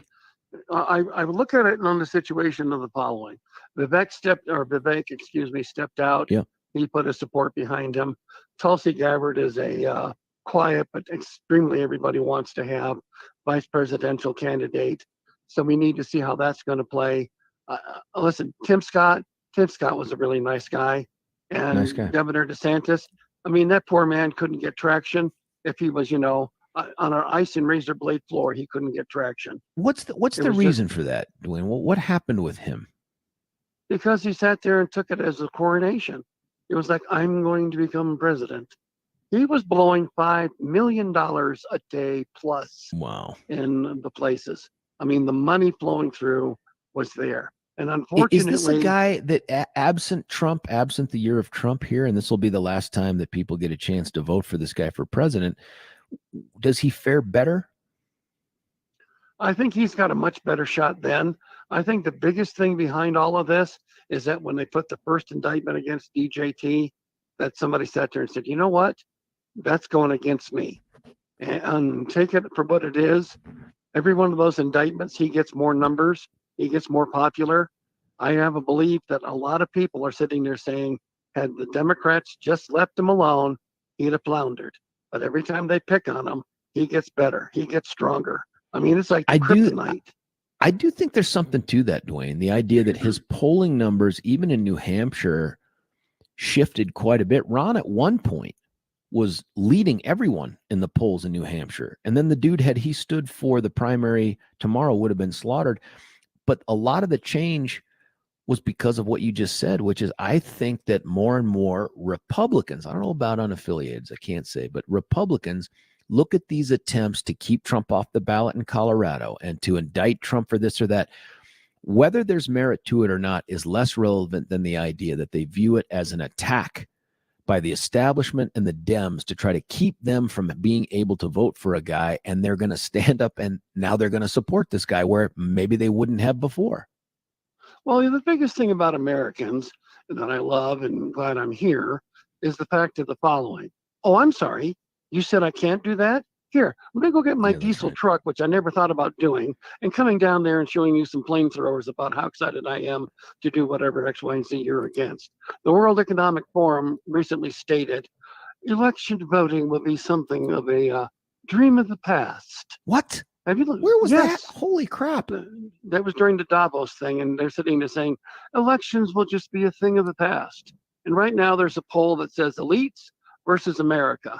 That elites, Harvard, Princeton, Georgetown, are now saying energy, air conditioning, meat should all be rationed down to the little people. And we will have control to tell them what is best. Good we grief. know better. And this is the thing that's coming. This is a country of two sides of a coin, and the coin is becoming much wider. We're looking at third world nation status. We have our first illegal aliens up here. Oh, excuse me, undocumented people traveling through the country by breaking the law and not coming through and being vetted. Right. And they're up here now in the school district. And we have Elon Musk trying to shoot to Mars. Think about that for a second. Dwayne, outside of that stuff, do you feel like DeSantis has a future run in him in 2028? He talked a lot about on the campaign trail about how many Trump supporters came up to him and said, hey, I like you, man, but I'm all in for Trump. But hey, next time. Again, this was just that storm that had to be. Donald has to come back and prove that he was right. He's showing it, like, and as we said earlier, hit him, the people start to follow him. This is the thing. They throw kryptonite. They're trying to throw kryptonite, and they're feeding him. Tim Scott, DeSantis came in. He was quiet. You need to sit there and have fireballs right now. Look at the Democrats. They're throwing up. He's one of the strongest, smartest, busiest men ever. And I'm like, that sack of corn husk? Biden is an exciting man. Are you kidding me? I'm surprised he doesn't sit there, drop the phone, and go, Mommy, I mean a boom boom. I mean, come on. I'm so scared of the idea that a Biden presidency part 2 means really a Kamala Harris 1.0. I mean, that has to impact voters at some level. Like normally the election for president, and Trump said this, by the way, this weekend to Brett Baer, the election for president rarely has anything to do with the vice president. They usually don't. This one might be different, right? Because people's perception of Biden, even within their own party, is that this guy is teetering on some kind of a medical issue that would not allow him to be functioning as president anymore. Hell, we may have already had it. We don't know. But the idea that Kamala Harris could be sworn in makes me make a little pee-pee. Oh, it makes me make a lot. That hospital up in Denver that's lost $130 billion by caring for illegals. You know about that hospital? That's a lot. Yeah. It's a ton. I put that out on a conversation, and you would not believe the amount of Americans who sat there and said, good. They need it. Wow. And I'm like, you're sacrificing your own healthcare options to give to an illegal, and you feel that this is a good thing. Jeez. That's the mindset we're fighting against as conservatives. They're like, it's okay to give illegals everything because, by God, I don't have it. They should get it. And it's like, you do realize every time that happens, your status becomes less and less. It's just another vehicle, too, to end up growing government. Dwayne, hey, thanks for the phone call, man. 303-696-1971 is the number. Chris, everybody else calling in. I promise I'll get to you. I got to cut away for a quick break here. Not till I tell you about Gay Ribble and the Empower Home team.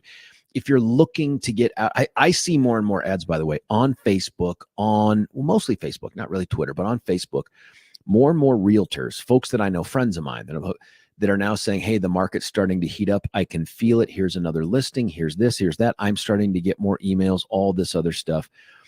Be part of the crowd that figures out a way to navigate these waters without getting punched in the face with too high of a price for a home or you jump too early or too late on the mortgage rates, there's one person to call, one team to call. That's Gabe Ribble with the Empower Home team of Keller Williams. 833-301-SOLD, 833-301-SOLD. These folks sell more than others. They sell faster than others. They sell for more money than others. They make you a guarantee that if they can't sell your house at the time and the price that you guys agree upon, they'll just give you the cash, which is the difference. Who does that? I've heard of some folks out there advertising saying, he'll give you $5,000. They don't limit how much they give you. They'll tell you, we're so confident we can put you in the end zone. We'll make up the difference. That's pretty impressive. Check them out at sellwithcertaintycolorado.com, sellwithcertaintycolorado.com. When we come back, Chris, others, whoever's filling in here on Dwayne's line, it's George Brauchler, 710 KNUS.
George Brauchler back with you here, 710 KNUS. Ron DeSantis out. It is now a two-person race. That is not to say that they're equivalent, but it's down to mano y mano or something like that. Donald Trump, Nikki Haley, the last two standing. I still fully expect Donald Trump at this point to win the nomination, but I want to talk to you about the Ron DeSantis thing and what does that do to your vote? There are folks out there who are listening right now who are Ron people. What do you do? First off, how do you explain his failure?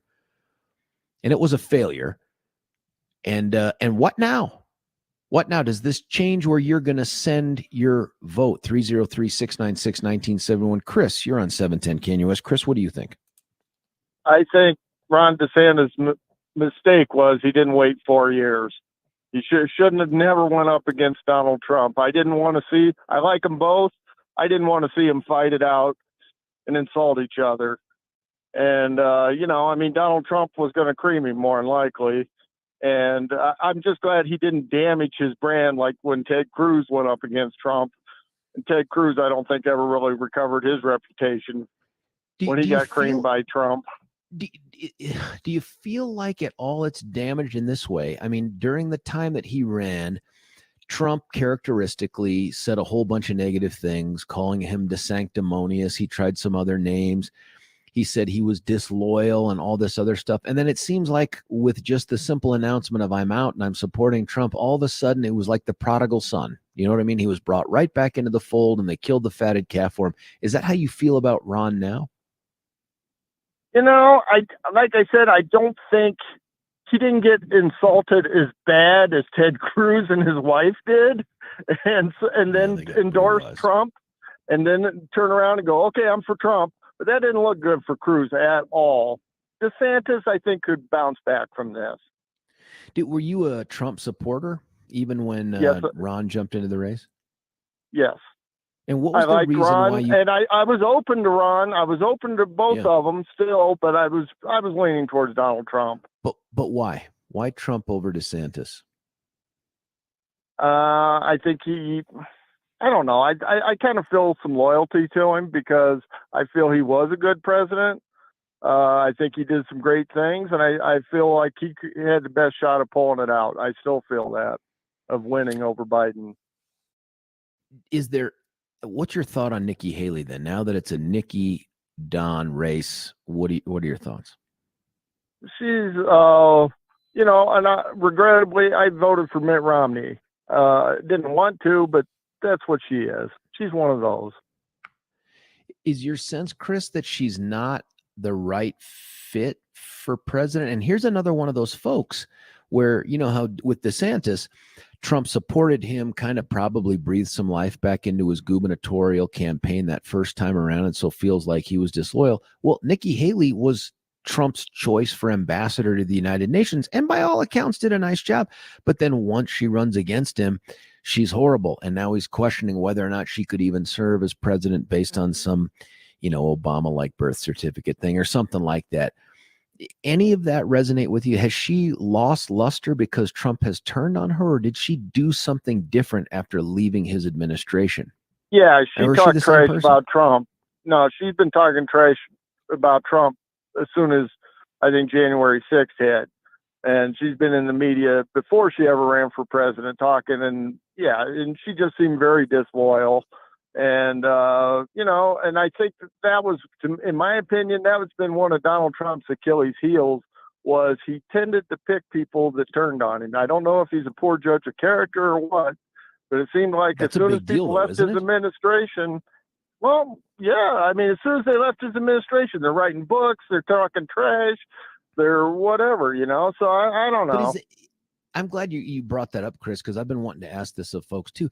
Is that a measure of the man also? I mean, here's a guy that's been a business leader for decades and made all this money and built all these buildings and all that other stuff.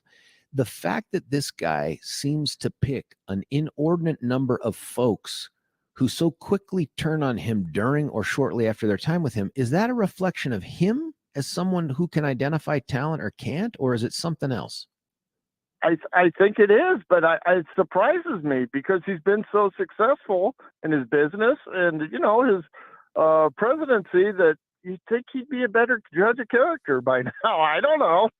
Well, then if that's true, why continue to support him as the number one choice?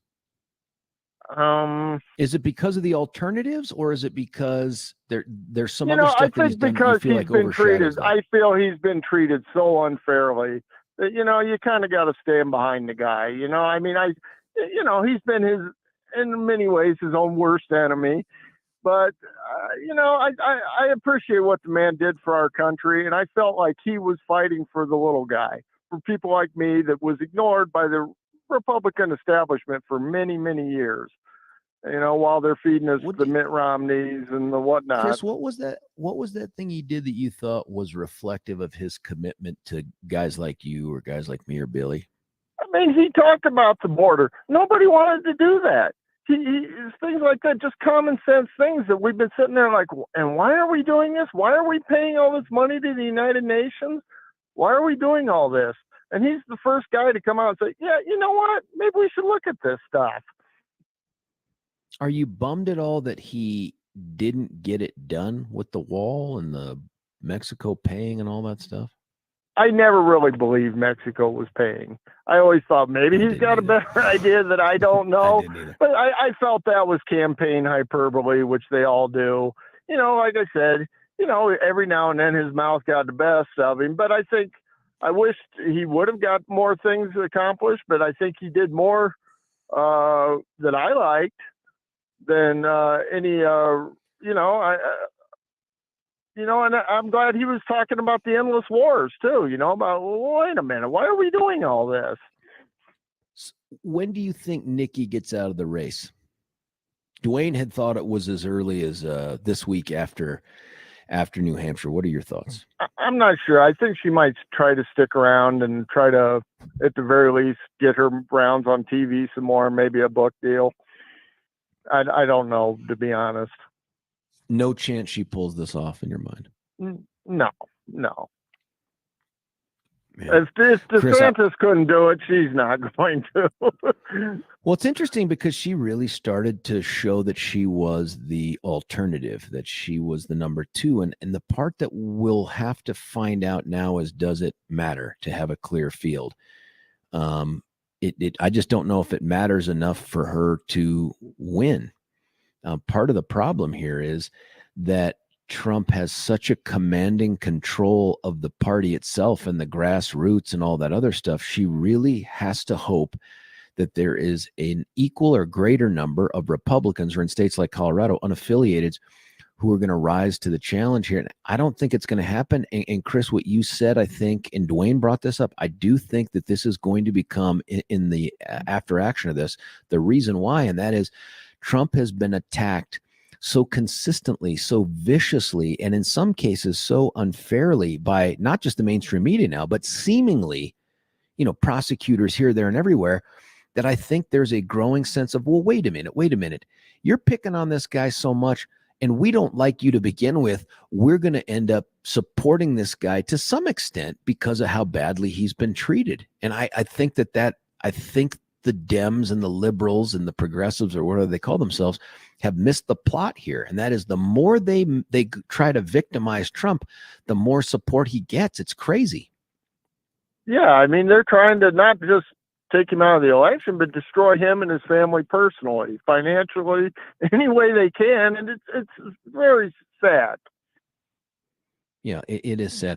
Hey, Chris, thanks for the great phone call and the time on this. Chris's line is open, 303-696-1971. Hey, Billy, do we have Frank? Frank, you are on 710. Tell me what you're thinking, Frank. Hey, I couldn't agree more with I forget his name, was just speaking, but yep. Chris. Americans have an incredible sense of fairness, and even though I disagree that all these lawsuits and everything had a huge effect on it, the major effect, the reason why Trump is winning and is going to win, is because the cult members, MAGA cult members like me, are so friggin' tired of the rhino Republicans voting for them for 20, 30, 40, 50 years. And look where we are, George. Look what we got. And was Trump able to change that in his term in office? What's that now? I was going to ask, was Trump able to change that in his term in office? He got a good start on it. do you got a good expect start on it. him to finish whatever it is that you think he's doing here in the second term if he gets that? George, it's taken us 50 years to get here. You expect him to do it in 2 terms, and that's why I think DeSantis screwed up, like the other caller said. Yeah. If he would have been just a little patient, he could have been president. He could have been the VP and then the president. But he didn't have any patience. Patience is not a politician's characteristic, I guess. But the only chance that Haley's got at this point is if Trump has a massive coronary, and then sadly Haley, another rhino, would be back in. Should be doing the same thing they've been doing for 20, 30, 40, and we're just so tired of it, George. That is a major factor about us cult members. We are just so friggin' tired. Was it just timing? Was Ron doomed from the beginning, or was there anything else? Was there anything Ron could have ever done to win this thing? It's like the 7th Fleet taking on the friggin' Houthi and the Blowfish in the Red Sea. Give me a break. One railgun takes out the entire Iranian Navy, and Trump's a master. Do you think Trump will do that? Do what? Take out Haley? To take out the Iranian Navy. No, he'd probably do it much smarter than that. I'm just saying they could do it. Instead of losing 2 SEALs, it's insane that we did that. I don't know what Trump will do. I do know he won't do what the rhinos have been doing for 50 years while I've been reliably voting for them for 50 years, and I'm just angry. You feel the same thing with Reagan? What's that now? Well, you feel that Reagan same way was my about first Reagan? Republican. Yeah, but I mean, he's part of that 50-year analysis. Do you feel like Reagan was some sort of a sellout rhino or whatever? Well, Reagan was awesome. No one's perfect. But Reagan cut a deal on the border with the Democrats, and of course, Democrats do what they always do. They screwed him over, just like Bush Senior cut a deal on taxes. And guess what? Republicans did? Democrats did. They screwed him over. And here's another point I want to make about hold on. Trump. The Bush one was a little self-inflicted, right? You go out there and say no new taxes, and then you sign on to new taxes. Yeah. You've cut your own throat. Yeah, true that. But still, the Democrats could have done it. They could have worked together, but they didn't. The Democrats screwed him over. But here's another point about Trump I'd like to make. He's got a huge ego. Let's face it. Tell me a politician who doesn't. You think? Yeah, exactly, George. I mean, I got an ego. You got an ego. Billy's got an ego. Here's the thing: is that I think he's learned now. His ego made it so that the people he hired in his first administration, he thought he could turn them. He was thinking, I can turn these people. Yeah, I can manipulate them. He's over that now. And I think if you saw his interview with, I forget who he was interviewing with, but he said that there's no way a DeSantis is coming in. There's no way Haley's coming in. He's got too many good people around him. And I think that's over now, where he thinks he can turn people. You can't turn them, dude. You got to just get rid of them. You got to nuke them. And that'll be another plus in his administration. How does this turn out tomorrow, New Hampshire? And I don't mean just who wins, but I mean by how much. Well, I don't know. I've told you guys many times about the Trafalgar group with what's his name, Cudahy or something. You need to look at that poll. He's saying, and he's almost never wrong. He has been wrong a few times. He's almost never wrong. Mm-hmm. He's saying, I think he's saying 60 points for Trump. I'm not sure. But anyway, 60. Yeah. And not points or whatever it is. Out of New Hampshire? You're talking about he's going to get 60% of the vote or whatever it is? Yeah, that's what he's saying. That would be a huge blow. That'd be a punch to the face for Nikki. Yep. Yeah, and Nikki, like I said, the only way Nikki wins is if Trump has a massive coronary. Then we get Nikki. Lucky us, huh? I'm a reliable Republican voter. Should Ron have stayed in to be the alternate in case that happens? Well, he's got no money. The money goes away, you go away. The money's gone. Do you see what I'm saying? Is if the goal here was, hey, it's Trump, but there's this chance maybe that he has this. I don't think he has one, but let's say he has a medical thing. There's no fallback now that's acceptable to the MAGA crowd. Well, unfortunately, I'll do the same thing I've been doing for 50 friggin' years, George, and that's vote Republican. even though they won't do jack, and I know they won't do jack. Well, you get a Reagan in there, and I agree. The amnesty thing was probably made more sense at the time than it does in the rearview mirror for the reasons you described. But it made perfect sense.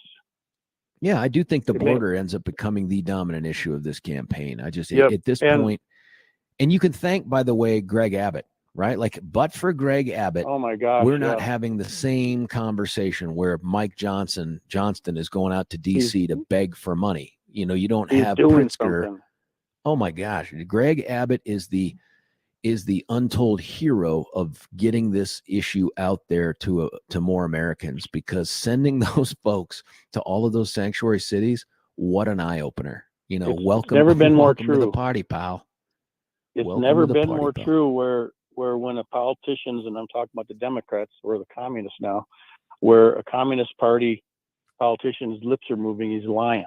And, you know, it's becoming more and more apparent to even you know, people who watch The View every day. It's just becoming obvious they're getting lied to. And, you know, when all these city mayors and governors stand up and say, "Oh, Greg Abbott's causing this," how can Greg Abbott be causing this? What, you're not part of America? You know, the next thing I'm expecting is, you know, hold on, Frank. I'm okay with him taking credit. Yeah, blame Greg Abbott. Yay, clap for Greg Abbott. Yeah, exactly. Yes, I want Greg Abbott to get credit for this, because if this isn't happening, it's just Arizona, New Mexico, and Texas that are absorbing these blows. And that's what I meant to say. I don't know if I came across wrong, but I agree with you, George. That's absolutely correct. But the next thing is going to happen is, and I lived in Texas for a while. I love Texas. Texans are so nice people, best people I ever met. Those people, don't rule out the fact that they would go for secession, man, because they got the right to do that.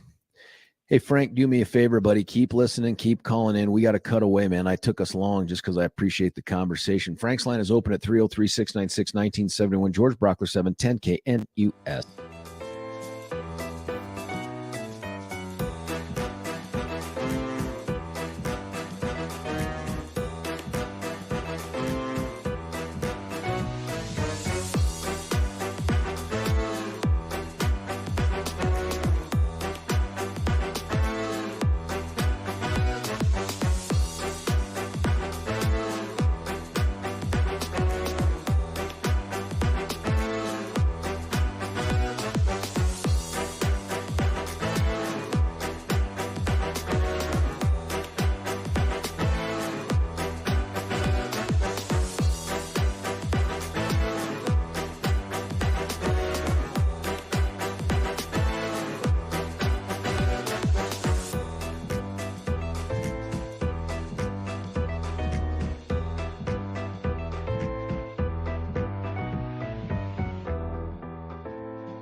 George Brauchler back with you here, 710 KNUS. Wrapping up this second hour of 4. We're going to come back and continue this conversation. Jim and others at 303-696-1971. I promise we'll get to you. I didn't want to leave, though, before I did say something about the NFL this past weekend.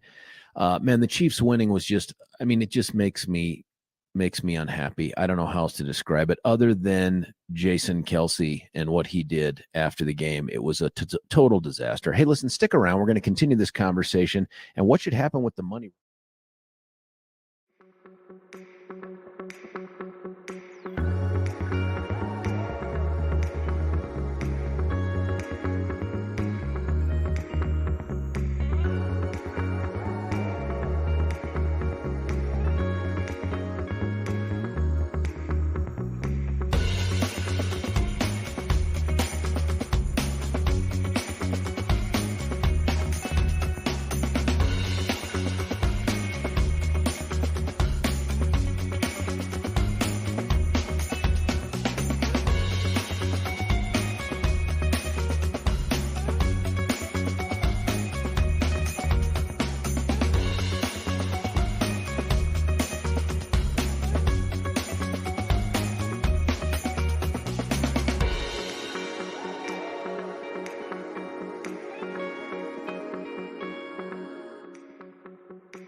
George Brauchler back with you halfway through the 22 January show. It is the much celebrated on the left anniversary of Roe versus Wade. I don't know what that says about us as a people, but there it is.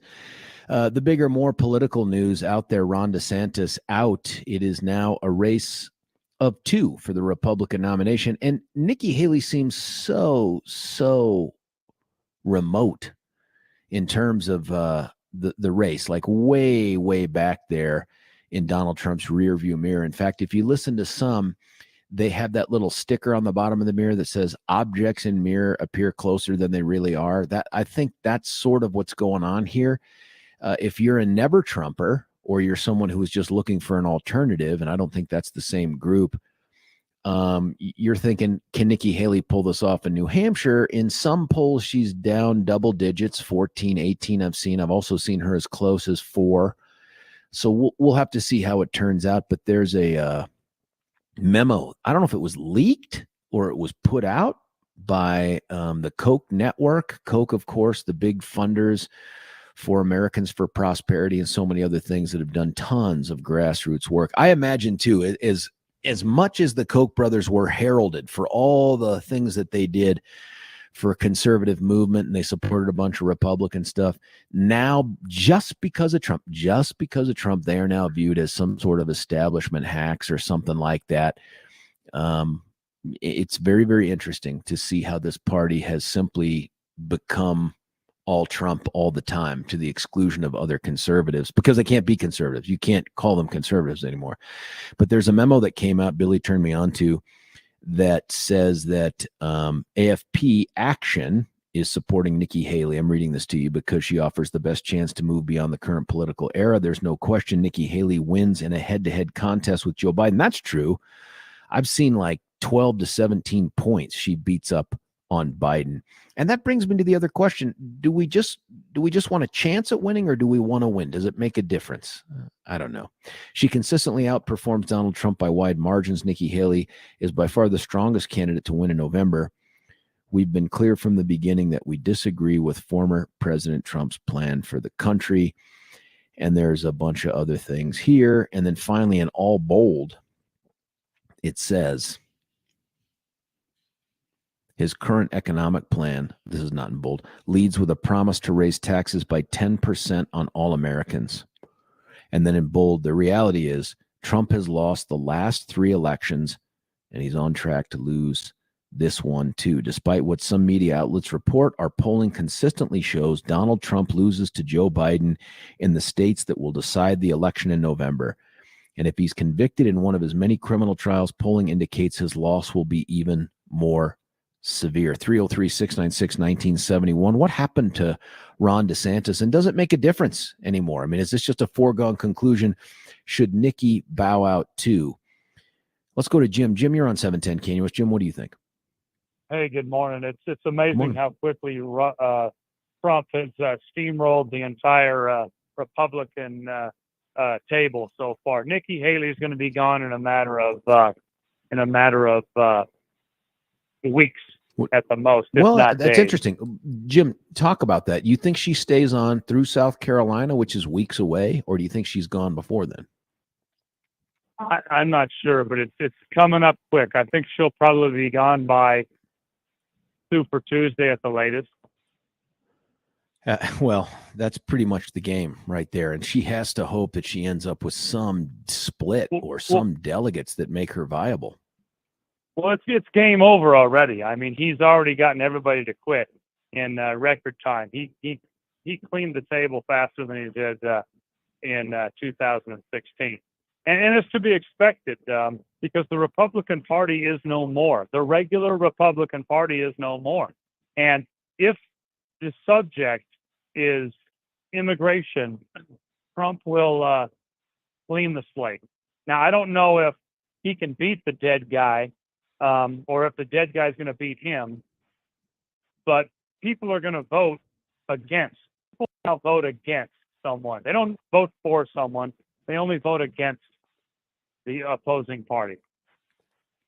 What do you think of this Koch memo that talks about not only Nikki Haley soundly beating Biden in any of the polls that are out there, But the fact that she still stands a chance of trying to win this thing, do you buy any of that?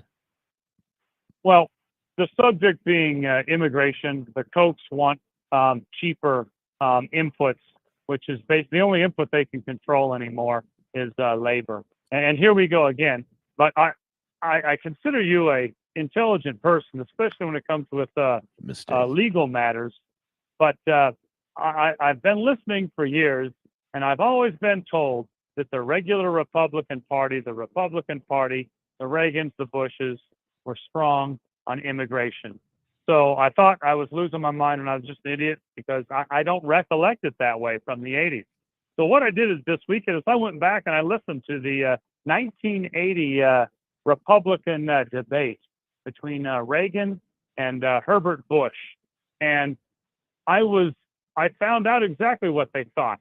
Reagan actually said that we don't even need to be discussing a border fence anymore because those people need to be up here making wages and paying taxes, and they can go back when they want to. And Bush wanted those people up here, and they wanted them in our schools as well. That was the debate. And anybody can go ahead and YouTube this and look it up. And I don't think it's liberal fake news. And that's exactly the way I remember things. NAFTA came out of the debates of the early 80s, and Ross Perot in 92 finally brought it up during the Republican debates and said, you're going to destroy America. Steve Forbes, he's another financially minded guy. He literally said, you're going to have to unionize the retail worker because that's all this country will have left. And if you notice, the most rabid people... Wasn't Ron good on those issues, though? Wasn't DeSantis good on those issues? Yeah, if you're going to shoot people when they come across the border. But you got to understand, these southern states have... He said you're going to shoot them, right? He said you're going to put the military out there and you're going to shoot them. That's what he said. Now, that might have been 4 months ago. Yeah, he said that like 4 months ago. There was a little bit of a debate about what he said. So, he's going to use the military to close the border down. But you got to understand, these states down here on the southern edge, they have benefited more from the illegal aliens and the NAFTA zones in liquidating the American worker. And now Donald Trump has got the American worker. The rabid people are the American workers that are supporting Donald Trump. That's how I see it. Now, maybe I'm wrong, just like, I thought I was wrong about the immigration issue with the Republicans, but I suggest everybody go and watch the 1980 debate between Reagan and Bush. They're both they're both Republicans, and they both wanted to get rid of, or they wanted to subsidize the American businesses with illegal labor, and then you could make them Americans. And in fact, between Reagan and Bush, in a 12-year time frame, they actually instituted 6 amnesties over 12 years. And of course, then what's his Jim, name? I know this is a big issue, and I do think the border and immigration crisis probably drives this campaign. But does this mean Trump wins because he's so much stronger on the border, at least in terms of rhetoric, than Biden? Does this mean he wins? Trump has liquidated the Republican Party. Now, I think Trump also motivates more people in this nation to vote than ever before. And I think I've said it before, but the Republican Party has relied on low voter turnout to win elections, just like they win more local elections. I mean, local elections vote at 17 or 20%. They rarely breach 30%. But when you have someone motivating the electorate to come out and vote, like Trump did, then you could have Trump beaten by a dead guy who stayed in his basement and didn't even campaign. I think we might see Trump beaten by a dead guy twice. I hope that's not right. But thanks as always, Jim. Good call. 303-696-1971. Jim's line is open. I wonder if this immigration issue isn't the dominant issue of the campaign moving forward. And does that mean Trump wins? I'm scared that Jim's right. And I'm scared that Koch is right, that in all the polling that matters, Trump is lagging behind Biden, although Biden has a bit of a Michigan problem. I saw that stuff there, that he is trailing him in the other states that will be decisive for president. We keep looking at the national polling as if it matters. Doesn't matter. At least not yet. Not until the entire country goes the way of Colorado and decides to throw their votes to the coastal states. But that's just not the way it is right now. 303-696-1971 is the phone number. Let's see. We've got Billy. Does that say Frank on the line? Frank, you're on 710 Continuous. What do you think, Frank? Hey, I'm in very much agreement with, I think, you and I think the last caller. I think this is trouble because I don't believe that Trump can beat. Well, I think it's going to be tough for Trump to beat Biden again, but I'm not even sure Biden's going to be the nominee. And if they trot somebody else out there who isn't a mummy, like who could they bring in at this late date? I don't know. I think Michelle Obama could do some sort of a convention switcheroo or something. But I'm concerned. I really am concerned that I think either Biden or Trump or both could have health issues that keep him from being the nominee. And I think look, Trump lost to what amounts to an empty suit the last time, and that was Biden. He hasn't gotten better. I mean, I don't, neither of them, they both degenerated since the last election. I mean, in terms of health, rhetoric, everything, gaffes, you name it. Neither has improved with age.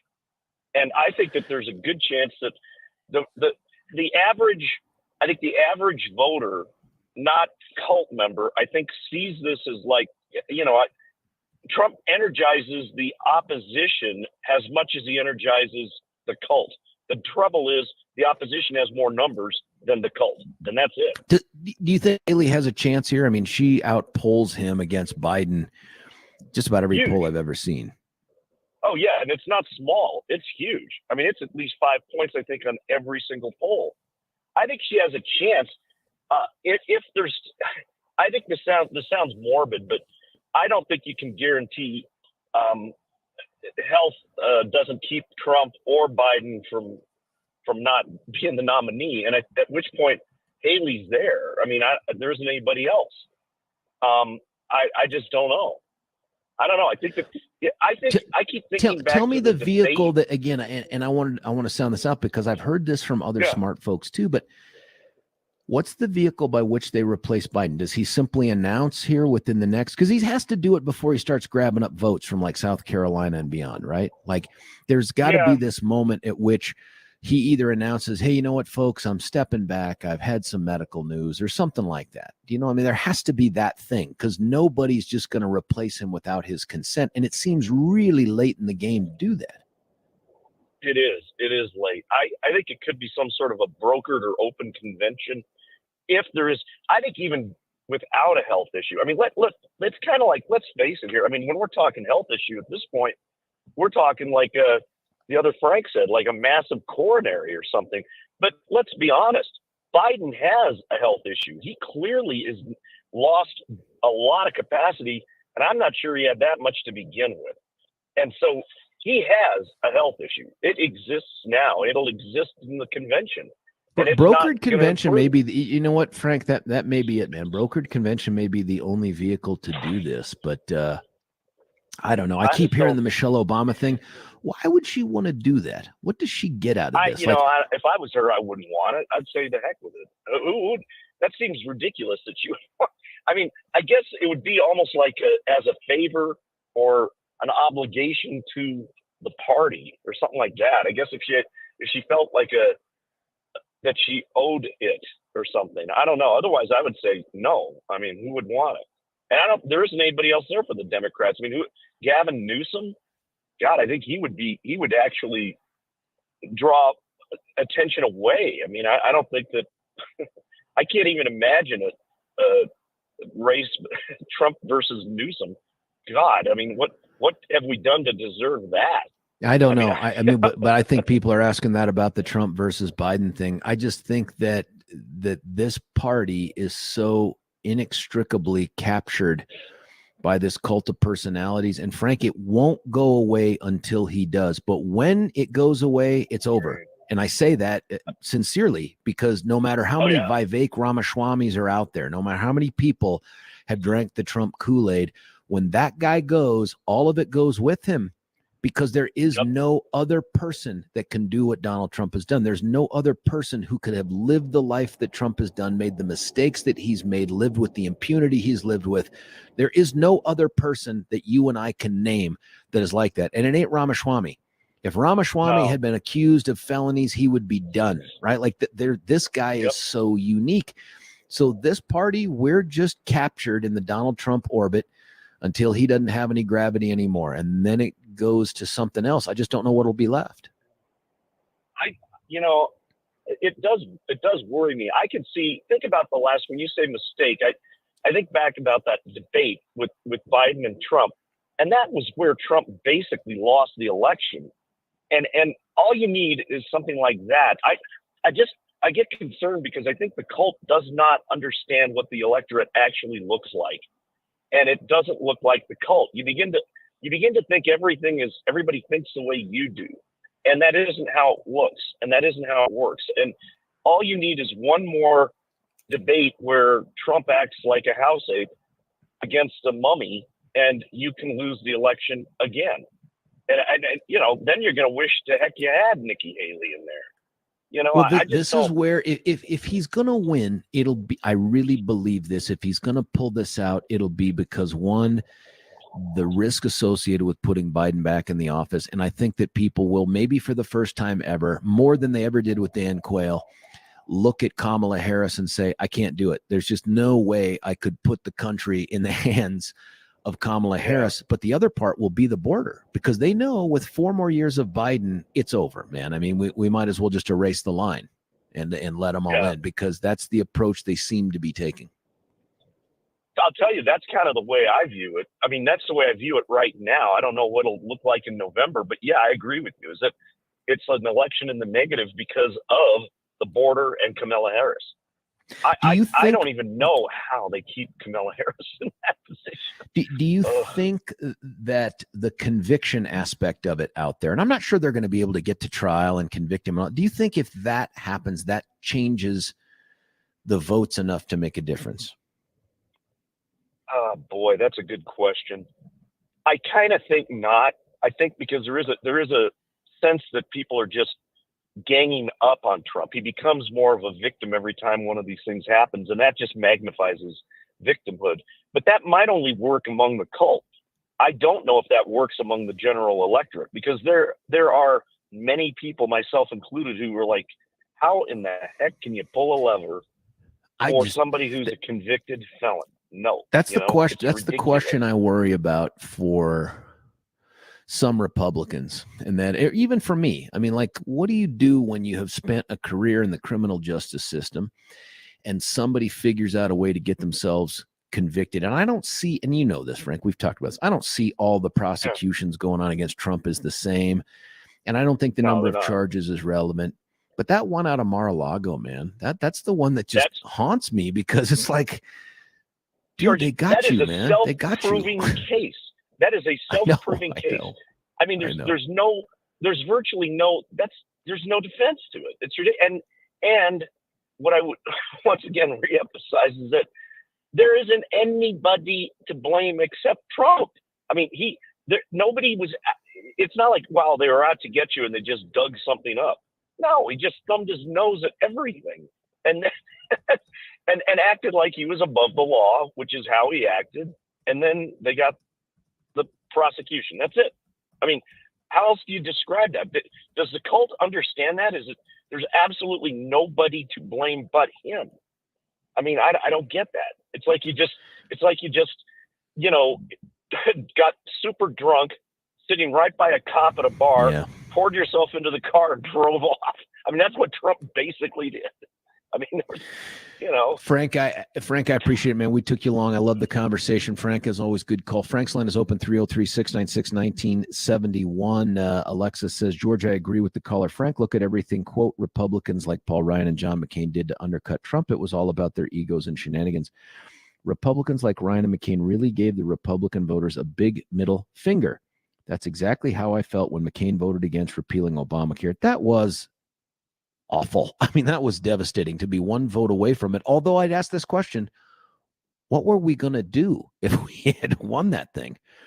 McCain may have thought he was telling Trump, screw you, but he was really telling Republican voters, me screwing over Trump is more important than the promises Republican politicians made to the voters.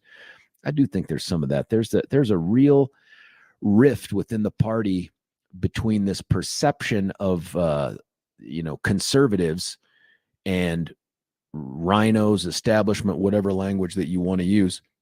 And I've asked the question before, and we never ever get a good solid answer. And that is, what distinguishes a rhino from someone who just is opposed to Trump? All other policy things being the same. And there's never been a good answer for that. Maybe we'll get that during this election cycle. Another text, okay, Trump instituted the stay in Mexico. Isn't that a form of Mexico paying? Artists, listen, one, I like the stay in Mexico policy, and you're right to bring that up, and it's one that I wish we had right now. That part is true. But this origamied effort to try to make Trump's promise to get Mexico to pay as anything that they ended up having to do, that's the equivalent.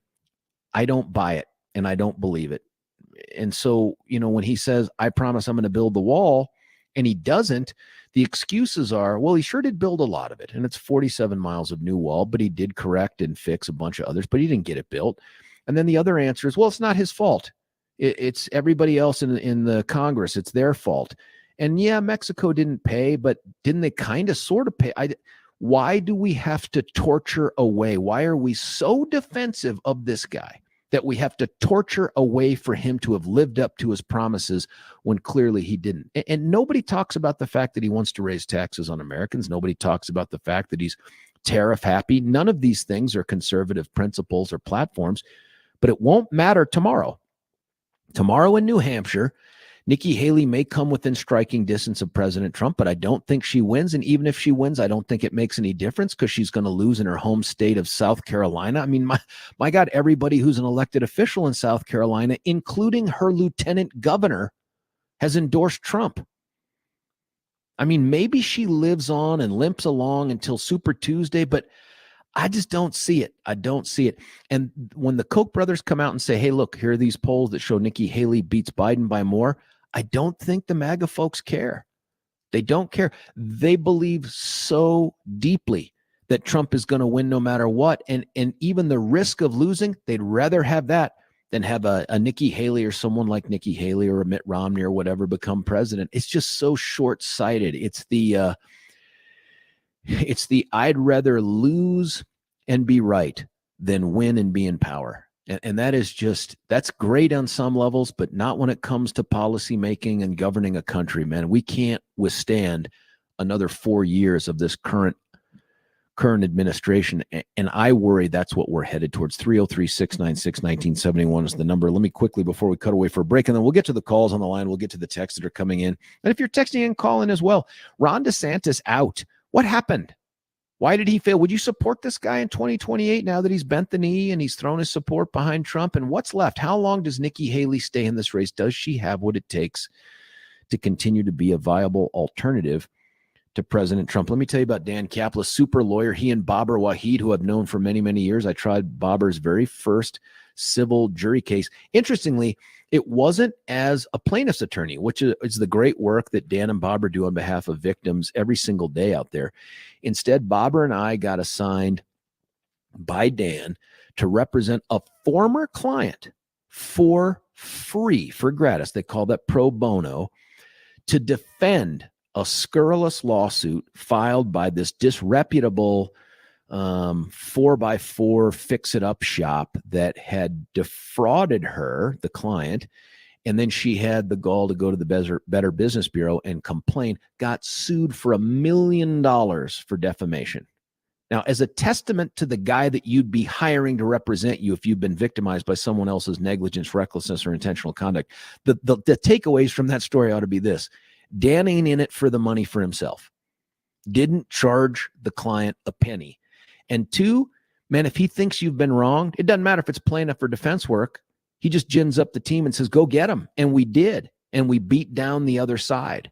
It was, I think, Judge Wheeler's very first trial as a judge. He has long since retired, but that's how long they've been at this thing. I think Bobber's now a 16-year attorney.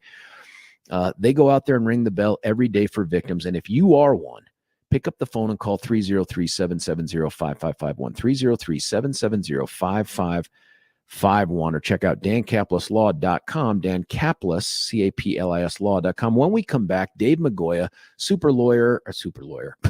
investigative reporter, holding lawyers accountable, by the way, in the Gazette. He's going to talk about the latest turn of events when it comes to Colorado judicial discipline. George Brauchler, 710 KNUS.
George Brauchler back with you here, 710 KNUS. Pleased to have on the VIP line. His name is David Migoya. He is the super investigative reporter for the Denver Gazette. And long before he joined the Gazette, he had sort of found his way into, an analysis and investigation of what goes on in one of the big branches of state government here, and that's the judicial branch, a branch that had before Dave Migoya largely escaped scrutiny.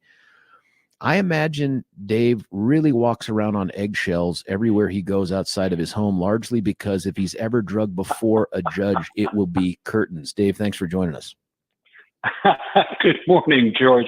I don't walk on eggshells too much. I just think that you have started pulling back the onion, and it is every time there's something else, I'm like, what is going on in the judicial branch? And I like these people. I mean, I know at least three of them pretty well, and I like them. What is going on with the rest of the branch here? You've got another breaking story here of something that took place that was reported on. I think it got released there right at the end of the week on the 19th. Tell us about what's going on with the Colorado judicial branch. Well, yeah, you're not kidding. These guys are a never-ending stream of stories. You know, I'm writing about them now. 4 years, almost 5 years, I guess. But in this case, there's a commission, a group that's called the Colorado Commission on Judicial Discipline. Their job is to, much like their title, discipline judges if there's misconduct or whatnot. So that's all they handle is judges. And on Friday, so they've been sort of in the thick of this whole battle between the Supreme Court and judicial discipline and how that works. And then we had our chief judge sanctioned last year, first time in Colorado history, a Supreme Court justice is disciplined.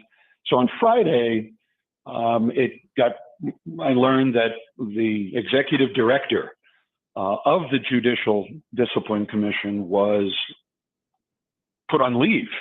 I don't want to say he got fired because they haven't really figured that out yet, but it was sort of his head was kind of on the block for a little bit, and there was a lot of speculation as to whether or not, with a newly formed commission, new members of the commission, whether Christopher Gregory, the executive director, would remain in the job. And for a short period, it looked like Chris was fine. And then on Friday, I caught wind of him being put on leave, administrative leave, and that could mean a lot of things. But the speculation as it goes from a lot of folks in the know is that he's pretty well done. He's out of there, and that could mean a whole new direction for this discipline, or discipline commission, which could be a good thing or a not so good thing. How long had he been the executive director? 2.5 years, I'm remembering here. Chris had been the chairman of the commission. He was a gubernatorial appointee. He's an attorney from up in Fort Collins direction. And he was chairing that committee, the commission, and it's a 10-member commission. So the members are appointed by the Supreme Court, typically the Chief Justice, and the governor. And he was in that position when his 4-year appointment term ended, and he was looking at reappointment. So that would have been in 21. And that was when I broke this. Yeah, when I broke the stories about this memo that everybody talks about now. And he got a little out front on the story, announced that they were investigating the allegations of those stories. And then when it was his time for appointment, which seemed a slam dunk, I mean, here you're chairing the committee and you're up for reappointment, and the governor decided to go some other direction, which was really, that was unprecedented. So at that point, then Chris was just an attorney again, but he put in for the executive director's job. The fellow who had it previously had been there a long, long time and chose to retire. And then Chris got hired by the commission. So getting his back to work with the commission as executive director was separate and apart from the appointments, because the board that he was chairing all knew him, and they get to do that selection apart from the governor and Chief Justice and their appointments. So Chris who took that job on in 21. To do this, David? Who has the authority to remove him as executive? The commission. The commission itself has the sole authority to remove him from his position. Now, and that the makeup of that commission changed. Okay, tell us who the commission is now. Oh boy, without a cheat sheet in front of me, I don't need the names, but just tell me how it changed. Well, they were last summer, a number of members were up for reappointment. The chairperson, Liz Krupa, who's a known attorney in town, very strong voiced in the issue of discipline. And the co-chair was a district judge down in El Paso, David Prince. They were facing reappointment and were not. Prince especially, there was feelings that he would be reappointed. And they were both outspoken voices during this whole process in front of the legislature and the hearings and the whole storm that happened, controversy over judicial discipline. So when their reappointments came up, they were not reappointed, and a couple of others had left the commission. So I think in all 4 or 5, roughly half of the commission. Now I've heard there was another one that just resigned for personal reasons over the last couple of months. I don't know precisely which one it was, but so now you've got this new commission face coming in, several of them with strong ties to either the administration or to the Supreme Court, because they're also judicial appointees or judges who sit on the commission.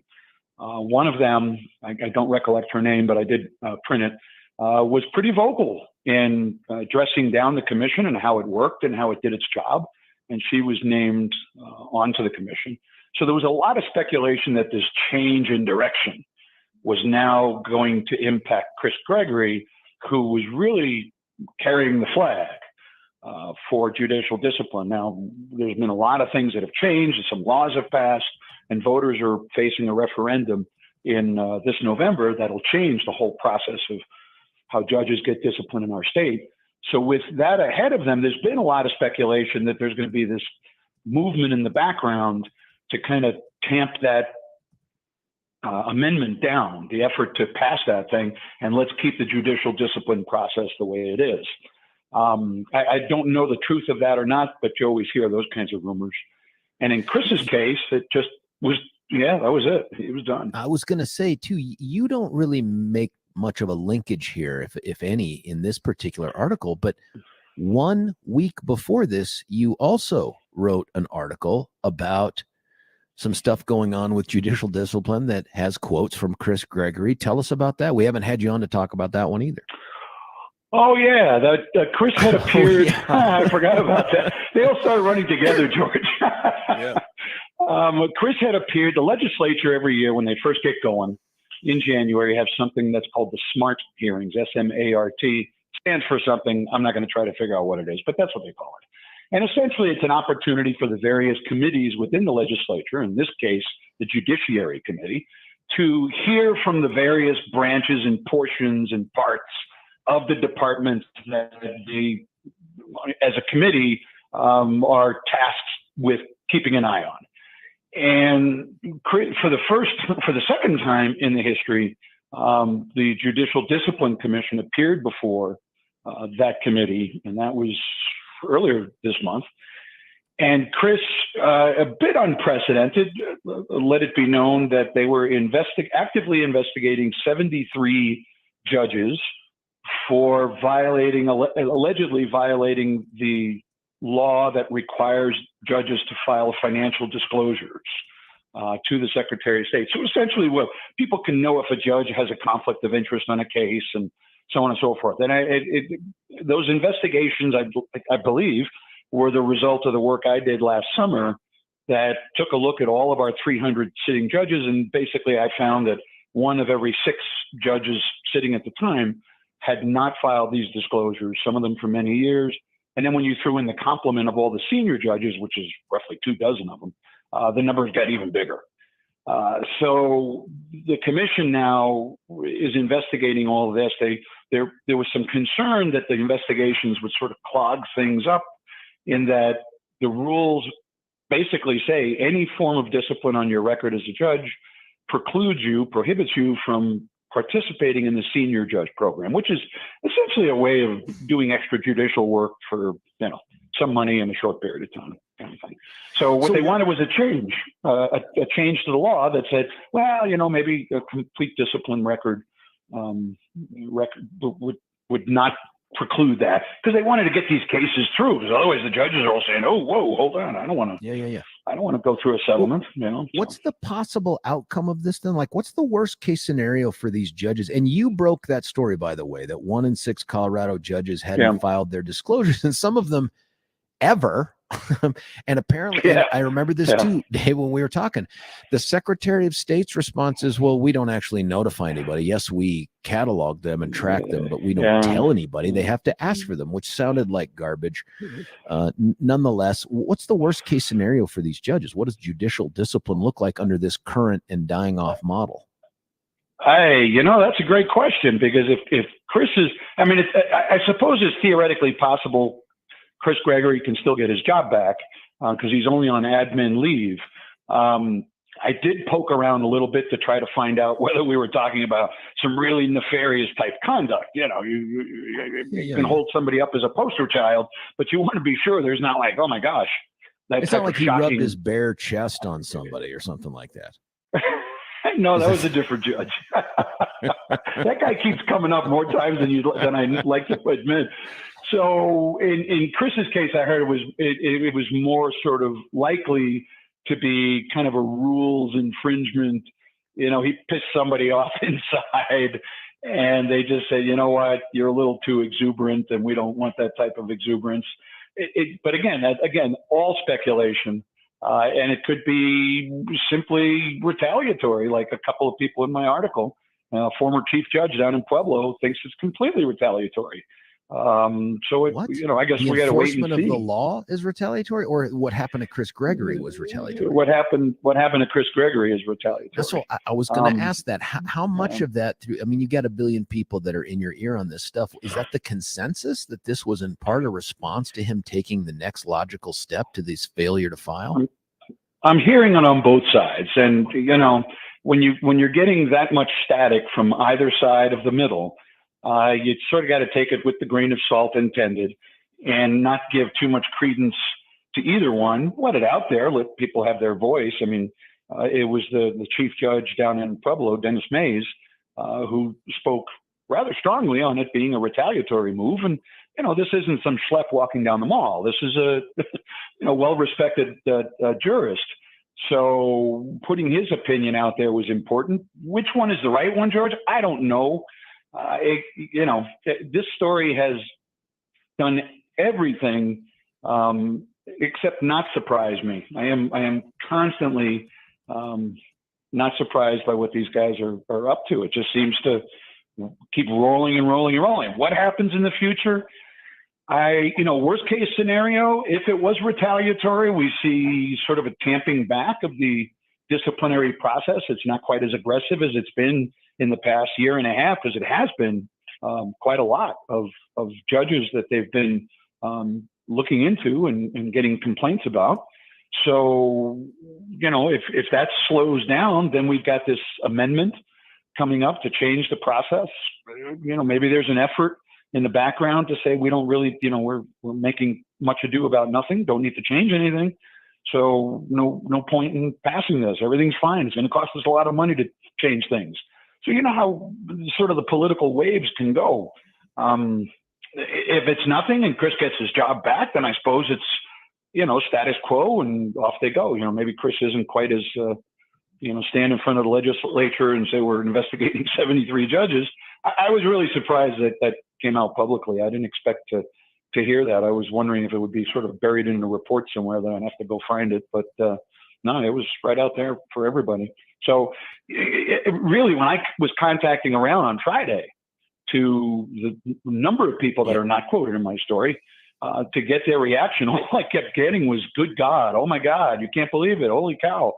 I spoke with Pete Lee, because a lot of folks say that, or have said that this is just another body in the road in this crazy story about judicial discipline that's been going on, like I said, since 2019. And, Pete Lee was one of those bodies. Pete was chairing that commission, the special commission that was taking testimony over the summer, 2 summers. Dave, before we cut away from this, I wanted to ask you this other question. You put in the article here, you remind us it's a misdemeanor to knowingly fail to file these things. Have you had the opportunity to hear from the Attorney General's office or the District Attorney's office in Denver about whether or not they intend to investigate and pursue prosecution of these crimes? I have not. And it's been a very heavy silence from everyone because, it's knowingly not file. Well, I guess or willingly not file. That's a very strong word written by lawyers to describe what the conduct should be in order for it to be a crime. But, judges with misdemeanors, who's going to prosecute? There's no prosecutorial mechanism in there. So who's supposed to do it? Yeah, I would have assumed the Attorney General. The AG's office is supposed to investigate this. I wish they had the same zeal towards enforcing the law against the people they like versus the ones that they don't. And this is me talking, Dave, not you. They seem super aggressive when it comes to taking on police departments and police officers for various things. But when it comes to judges, it's a mum's the word, look the other direction kind of a thing. It's unfortunate, but it's obvious too. And I just don't know, other than guys like you out there doing the investigative reporting, how we'd even know to ask these questions. You had said it earlier when I first came on here, George, that, sort of meandering around in the wilderness, and I bumped into this thing. And that's really how it all happened, and just sort of kept pulling on the thread and unraveling. Now, our judicial system, I don't know the last time it's faced this degree of scrutiny. Ever. Yeah. And, I suppose it's good because it's an important branch of our government. You have to have trust in the judiciary for it to work. That trust has been shaken. I don't dispute that. But I think there's been a whole lot of effort to minimize that, how deeply it goes, and then to kind of move along and get folks to pay attention to a different shiny penny.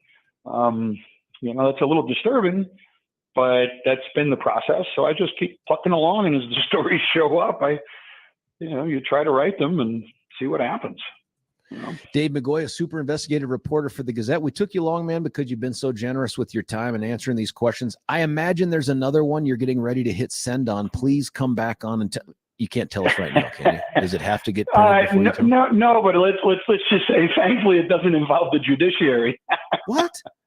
Well, I can't wait to see what that is. I'm just glad to be poking my nose into, the type of business that's not dealing with people with robes. I've never been a one-trick pony, but writing about these guys since 2019, I suppose you write things as thoroughly as you're able before you move along. Yeah. But a couple of other, pieces have come up. I'm wrapping up one or two, and there's a third one out there that's actually going to be a pretty good one. I think that'll shake a few folks up. Dave McGoy, a super investigative reporter. You can check out all of his great columns right out there. They're all linked too. If you find one, you'll find the others right there at the Gazette, both Denver and Colorado Springs. I think some Colorado politics too. Dave, thanks for joining us, man. Always happy to chat with you, George. Take care. Hey, we went a little bit long there. Billy is right now using a lot of F words to try to figure out how to get us through this next segment. Either we're back or we're not, one way or the other. I'll talk to you in the 9 o'clock hours. George Brauchler, 710 KNUS. Say goodbye to clutter and hello to convenience when you experience organization transformation in your home. Roll them out shelves. Your clutter transformation experts create affordable Colorado-crafted organized storage solutions. These custom options will maximize and organize your kitchen and bath storage as Roll them out shelves carefully designs and builds roll-out drawers to fit your space perfectly to clear the clutter. Contact owners Joyce and Brent at Roll them out Shelves to schedule your free in-home estimate today.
George Brauchler right back with you here, 710 KNUS. Billy doing some magic there. It'll show up in the 9 o'clock hour for sure. My thanks to Dave Magoya.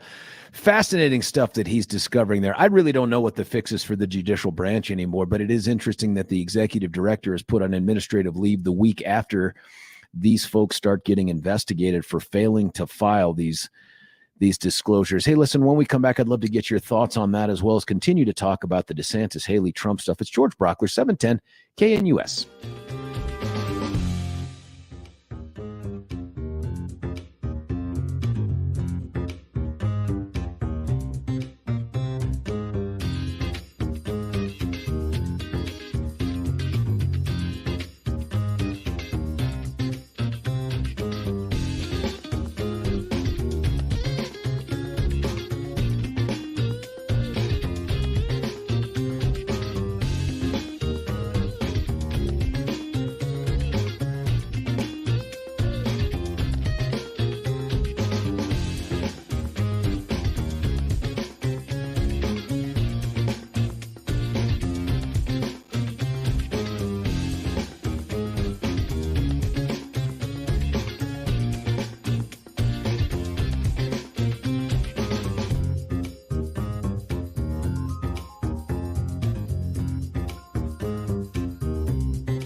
Winston Churchill once remarked that success is not final, failure is not fatal. It is the courage to continue that counts. While this campaign has ended, the mission continues. Down here in Florida, we will continue to show the country how to lead. Thank you, and God bless. George Brauchler back with you here. Final hour of the George Show on 710 KNUS. That was Ron DeSantis yesterday during his concession speech. Maybe that's too strong of a word, but the announcement that he is suspending his campaign. A lot of folks have asked too, what do you mean by suspend his campaign versus just ending it? And the bottom line is that the suspended campaign can still take in cash and still expend cash. Once you end a campaign, you kind of get stuck. We've been talking about, why did Ron DeSantis fail? I mean, he's the guy that has all the Trump policies. So it can't just be, hey, we got to have Trump because we have the Trump policies. Ron DeSantis not only espouses them, guy lived them in Florida. Guy turned purple Florida into reliably red Florida. If Trump walks away with Florida, it will be in large part due to the efforts of Ron DeSantis, especially in his landslide win for re-election in 2022. But why couldn't Ron make this thing happen? And does the fact that he's bowed out now, he's bent the knee, he's thrown his support behind Trump, is it all things are forgiven now? And now you'd look at Ron for 2028, 303-696-1971. Here's some texts. These are the most concerning ones right here. Yay, Chiefs. The Bills missing a field goal sealed their fate. I think Detroit will be a hard team to beat. They are good. Listen, the fact that the Bills lost on a field goal at the end of the game that went wide right 6 days earlier than the 33rd anniversary of that happening in their first Super. I mean, if you're a Bills fan, I don't know why they don't adopt the Detroit Lions methodology here of, we're just going to continue to go for it on fourth down. We're just going to go. So I don't know. But the fact that the Chiefs are in the Super Bowl again, or in the AFC Championship again 6 times in a row, it makes me like football less. I'm so tired of them. I love Patrick Mahomes as a competitor. I love the fact that Travis Kelce, everybody knows he's going to be. That's all great stuff. I'm tired of the Chiefs. I'm just tired of the Chiefs. I would have liked to have seen the Bills finally get a shot in there, even though I think it's going to be the Ravens all day long. And then on the other side, I don't know, Niners, Lions. I like the local kid. I like the John Lynch thing. I want to see the Niners make it to the Super Bowl, although the story with Detroit, our friend Ryan across the street there at another station, guy's been pining away for a Lions victory his entire life and has never seen it. There's some value to that too. I don't want to turn this into a football segment. Nonetheless, 303-696-1971. Somebody else texting in, nobody likes bullies. Dems, progressives, liberals are bullying Trump. The American people see the bullying. That's what Trump gets more popular. Yeah, okay. Texter, but isn't Trump the ultimate bully? I mean, this is the guy who steps out there and throws punches and calls people names and denigrates them. And isn't he the ultimate bully? He's the guy that says, hey, put me in power. I'm going to gin up the DOJ to go after my political rivals. I mean, isn't that the ultimate act of bullying? So maybe you're right. Maybe in this circumstance, those folks see that, but I don't know if it's going to be 51% of the electorate. And that's what concerns me. Here's another text. Going against Trump's 38%. High heels, own your height. That's embarrassing. Florida mad after they elected him overwhelmingly for governor. This is a text. I get it. This says why Ron lost. The high heels thing, that the white boots thing was crazy. Who told him to wear that and to tuck his jeans in it? Had it been white boots somehow, but the jeans were, and I realize it was a flood, but whoever gave him the white boots should not work in politics, at least on the Republican side, ever again.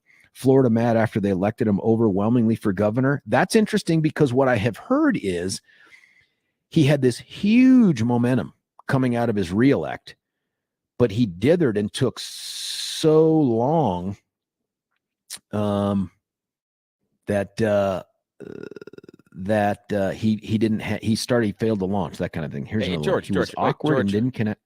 Let's go back to that just for a sec. I find that fascinating.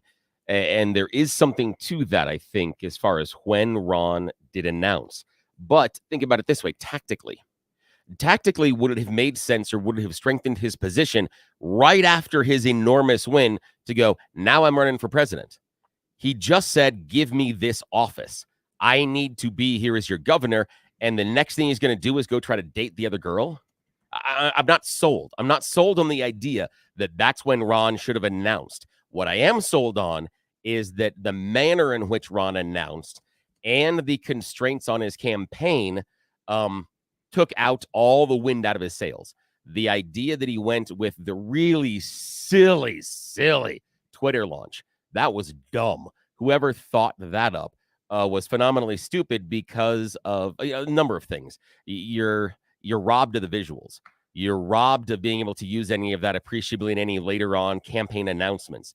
And you're desperate on the execution happening properly, of which it didn't. So that was a huge mistake. The other one for me is Ron didn't go talk to everybody. You've talked about this a lot, that the candidates should be open to going around and talking to anybody that is willing to interview them. If you have an opportunity to talk to voters, the ones that support you or the ones that don't, you do it. And Ron did not do that up front. And for me, that's where he lost all of his wind and his momentum, because he had the focal point and he was the only guy really in the race at that point.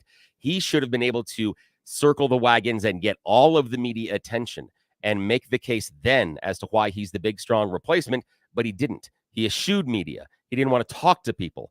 And it was very difficult unless it was a handful of a couple of friendly outlets. He didn't talk to anyone. And I think that for me on my end, that's where he lost the momentum. I still say that if he came out right after a big gubernatorial win and says, hi, I want to date the prom queen, the state turns on him. And I think that takes his momentum away rather than gives it to him. But what the hell do I know? Well, Billy, there's some truth to all that stuff too. I just, there's so much about where this race has gone over the last week that is concerning. One is the idea that it has come down now to just Nikki Haley, and I just don't think she can do it. I don't really care what happens tomorrow. Even if she upsets him, I just don't think it's a chink in the armor big enough to expose a weakness that he isn't going to win the nomination. I guess if she wants to hang around long enough to see whether or not a court action or a medical issue derails him, but I don't know, man. I just, I worry too. I'm so tired of Vivek Ramaswamy. I am so tired of this grifter latching on to the America First movement and trying to claim the MAGA mantle. I've never seen anybody slobber more over another human being than I've seen Vivek Ramaswamy slobber over Trump, and to try to claim credit for all sorts of things, like, you know, when he was like, Ron needs to drop out today and throw a support to Trump, and then all will be forgiven, and then Ron will be a good guy. And it's just like, please just go away, man. Go back to figuring out a way to make millions of dollars off of failed medical companies and all that other stuff. But I'm so tired of that kid. It bothers me. It bothers me that Ron DeSantis, who is a great governor, and I realize you and I disagree on some of the stuff he did, especially with Disney, but who I think is a great governor and shows great promise, turns out to have just flailed around, in part from one of the texts that we saw. Dude just doesn't connect with Americans. I mean, he could look like Ronald Reagan, like a young Ronald Reagan, but Ronald Reagan was affable, engaging. He was, I don't know, people could appreciate him. Ron has that constant resting bitch face thing when he's standing on the stage, his head mannerisms, his hands, the way he gestures. I mean, only second to Ramaswamy and how goofy it looks. It just, all of these things, plus the mismanagement of his campaign, this guy should have been a contender. And maybe he will be in 2028. But my God, 2024 or 2023 was just a disaster, just a waste of money. I don't get it. 303-696-1971. Here's another text. Did that caller try alleging that Nikki Haley cheated on her husband and then not criticize that behavior at all with DJT? What a joke. Ron was a way better choice than Haley. He just came off a little too fake. His stage presence was horrible. I agree, which is weird because it wasn't when he ran for governor. He was missing something. Very stiff and calculated. Another text. You know what happened? election fraud happened. That's why most of us support Trump. He got robbed in 2020. He's the only one that deserves it this go around. Did you hear about that? They are. What's that? Did you hear about the fraud in Iowa? Did you hear about that? Oh, I totally forgot about this.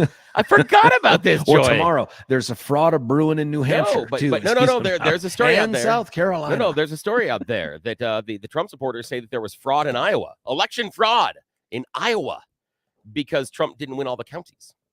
Because he won 98 of the 99. Tell me you're joking. No. Please tell me you're joking. I am 110% serious.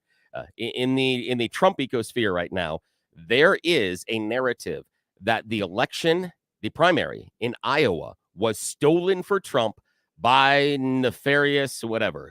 Just make up your favorite boogeyman. They took it because they didn't want Trump to have all 99 counties.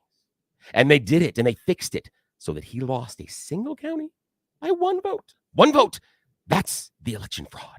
Is the group that was so good at it in 2020 was only able to make sure Trump lost a single county in Iowa by one vote. So they're using this as, we are obviously overwhelming the algorithm or whatever BS they say. But again, that's the narrative. And if he doesn't win enough in New Hampshire, it's going to be fraud. Back to your regularly scheduled program. Thanks, Billy. Hey, listen, before we get to our callers, and we have Don and Marty and others calling in at 303-696-1971, can I tell you about Rocky Mountain Men's Clinic? By the way, another great conversation with a friend, one of the dads on the baseball team, and somehow we got on the topic of this low testosterone thing, and we're all in about that same-ish age range. Some of the dads younger, they were much more prolific, I think, reproduction-wise earlier in their lives, but there's a bunch of dads in that same age range. And so I'm chatting with one of them, and I tell them about Rocky Mountain Men's Clinic, and they're like, oh, yeah, let me tell you about this buddy of mine from work. And how this guy he was always just kind of lean, but he was losing some energy and all that stuff and just didn't feel great. And he decided to go out and try this thing. And he gets the testosterone, whatever it is, the treatments that they do. And he said, I asked him, how does he like it? He says it's the single best thing he's ever done. The single best thing he's ever done. Shows me a picture of this dude. And this dude's got to be 60, maybe, so older than Billy and I. And it's a picture of this dude. He's been working out. This dude is ripped. I'm like, are you sure it's not anabolic steroids? He's like, no. It's just the testosterone treatments that he's getting. So I tell you, go to RockyMountainMen'sClinic.com. Take their low T quiz. They also do the PSA stuff as well. 10-question true-false quiz. If you're eligible for this thing, if you're a good fit, call them, please, 720-440-7900, 720-440-7900. Or visit them at RockyMountainMen'sClinic.com. $99 initial consultation with the medical folks, but it gets rolled into the cost of the procedure if you decide to go that route. There's no harm in calling. Do it today, RockyMountainMen'sClinic.com. Don, you're on 710 KNUS. Don, what do you think? Well, you predicted correctly that DeSantis would drop out of the race after My timing was off. Iowa. Yeah, And, my timing was a little off, but it happened. What do you make of all this, Don? Well, it's no surprise. It's no surprise to me. Trump has some momentum, and much of our base right now, for the moment, prefers him. And whether or not they believe it's stolen, or if they're passionate, or if they're just fed up with the American Lagos talking down to us, as they've done for many years, and in so many ways. That's why Trump still resonates with middle America, because I think he expresses much of the feelings and opinions of what we think of the American left and those who govern over us. What happened to Ron? I mean, did Ron ever have a chance? Was it always going to be this way, or was there something about Ron and the campaign that just failed? I don't know until I understand a little bit more. I mean, it could have also been the political consultants, if any, that. I worry about that too, buddy. That those are the chuckleheads that said, put on the white boots at the flood, right? Like those are the people that said, go to X, go to Twitter for your rollout. And those are the people that are screwing a dude who crushed his reelection in governor. It's tough, man. The consultants can be really good for you if they know stuff, but they can also suck. And these guys sucked. Yeah, and I would agree with that, but Trump still resonates with a whole lot of people, and they're, even after Biden took over, they still see him as a Churchill of sorts or whatever, and they stuck to him. Randy Corcoran still thinks that there is still some hanky-panky, and until that is proven, I have to agree with Peter Boyles and accept that we elected Biden as president. Yeah, he's not alone. There's a bunch of people I run into, good people, great conservatives, who are just convinced that this was the product of fraud. Even though the evidence isn't there, they've seen enough smoke to determine not only was there a fire, but that it was arson, and they know who said it.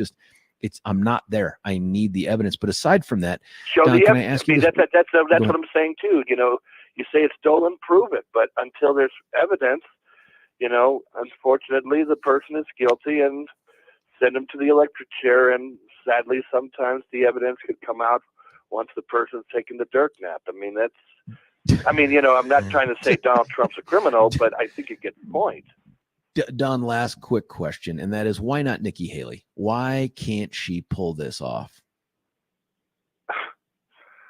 I have no idea. She does not resonate, and she's a great globalist, great person to have, serving, as a UN ambassador. But I think she's just another Bush, another globalist, somebody that's more interested in making the money, and we be darned.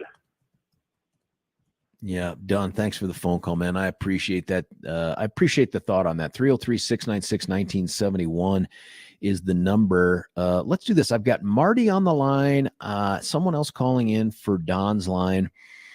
I don't want to get jammed up. I want to continue to have this conversation. I appreciate what Don said, but I really like to answer that question. Have you answer that question? Why not Nikki Haley? I get it. She's not Donald Trump, but why not Nikki Haley? 303-696-1971. Let me tell you about Ultra Botanica. You don't really know that name. What you know is the Ultra Cur product that they put out. They have this patented curcumin-based all-natural supplement. Billy's tried it. I've tried it. The results, I got to say, they speak for themselves. I just noticed whatever pain I felt from running, and I always feel pain when I'm running, really because I'm old, but also I'm not a runner. It's always there, like after I run, but it dissipates more quickly when I'm using the Ultra Cur product. There's a reason for that, right? Like, this is a pro-health, antioxidant, anti-inflammatory supplement that you can get at your natural grocers. And you should, before you buy the whole bottle, don't just take my word for it. Go try it yourself. 3-day free sample. Just find the vitamin manager, and there is one at every natural grocers, and you can't get it unless you go through the vitamin manager. They give you the free 3-day supply. Ask for another one for a loved one. Hell, maybe you tell them that, but it's actually for 6 days if you try. So it won't matter. You won't need more than 3, because half of all the people that take it experience some sort of benefit/relief within 48 hours, and half of that group within 2 hours. Try it out, and once you become hooked, then give us a call and let us know how it goes. You can get to know more at getultranow.com. Getultranow.com. When we come back, Marty, the others on the phone line, and your text. It's George Brauchler, 710 KNUS.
George Brauchler back with you here, 710 KNUS. Lots of texts that we'll get to. We've got callers on the line.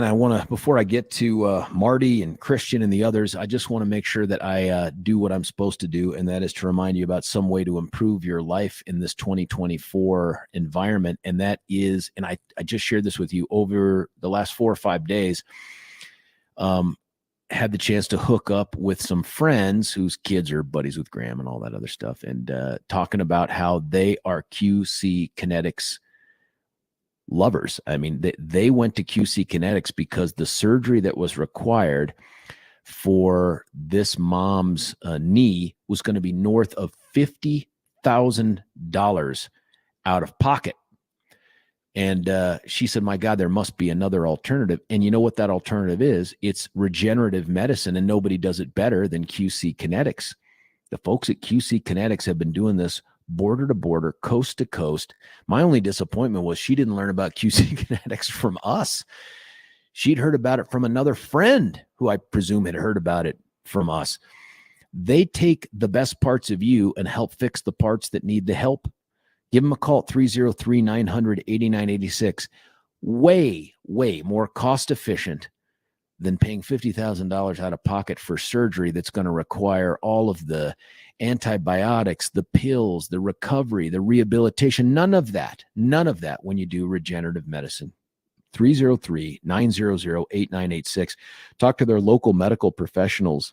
They'll answer all your questions, and have them. 303-900-8986, or check them out at qckinetics.com. That's qckinetics.com. Going right back to the phone lines. Marty, you're on 710 KNUS. Marty, what do you think? Hey, George, thank you so much. Hey, real quick, sure. I think I speak for a million a listener.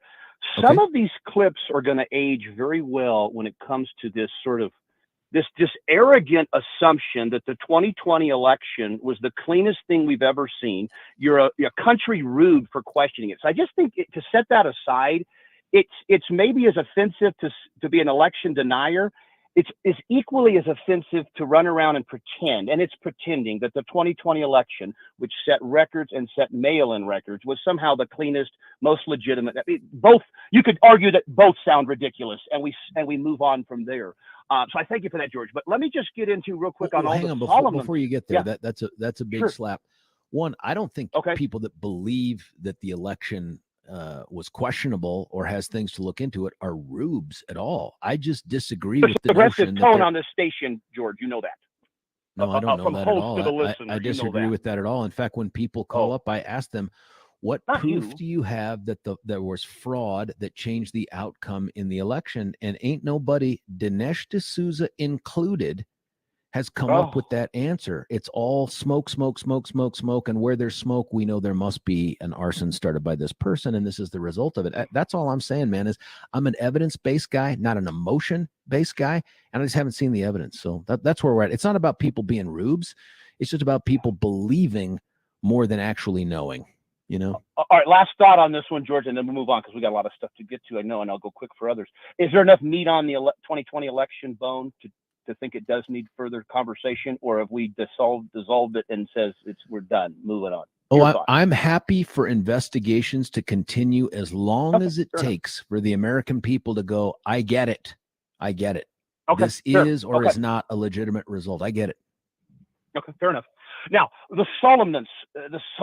We thought with Ron DeSantis, that was maybe our only hope to defeat Donald Trump. The Trump haters, the Democrats, of course, rhinos, okay? I think I need to remind folks in Florida and fans of DeSantis around the world, and there's a wonderful montage of him doing this. He was a huge lockdown, close the beaches, close the bars. He was a huge vaccinator, vaccinate seniors. He was excited to sign the first packages of FedEx. He was all on board with everything that was coming out of the CDC, the White House, and Dr. Fauci out of the gate. What he did wisely was catch on to the anti-vax, anti-lockdown movement, and he ran it. He was a fake from the beginning, and when he arrived on the big stage, we saw that. Who was president during all that? Donald Trump. And you say nobody criticizes him. Huge failure. Donald Trump failed the American people tremendously in Operation Warp Speed. 100%. Do I believe he cheated on his wives? Yes. Do I believe he was naive and a rookie? Absolutely. He's still more fit than anybody to go do the job that we need to get done. And why do I say that? Look at the people's Let me response. ask, though, in the context of this, you listed the people that would be DeSantis supporters as Democrats, rhinos, and Trump haters.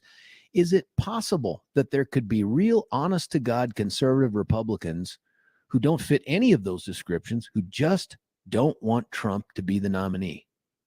It's just a tiny, irrelevant population. So a million of them, maybe, right? Because that's out of spite. It's like, I love my country, but don't pick Trump. Spite, man? Okay, well, here you go. Perfect. Thank you. Great question, George. So you have a situation where supposedly 81 million voted for Joe Biden. Now, we have 4 years of documented failures to say, okay, we had Trump, Biden, right out another. Now, you're going to pick. There's nobody else relevant. There isn't even another Democrat candidate.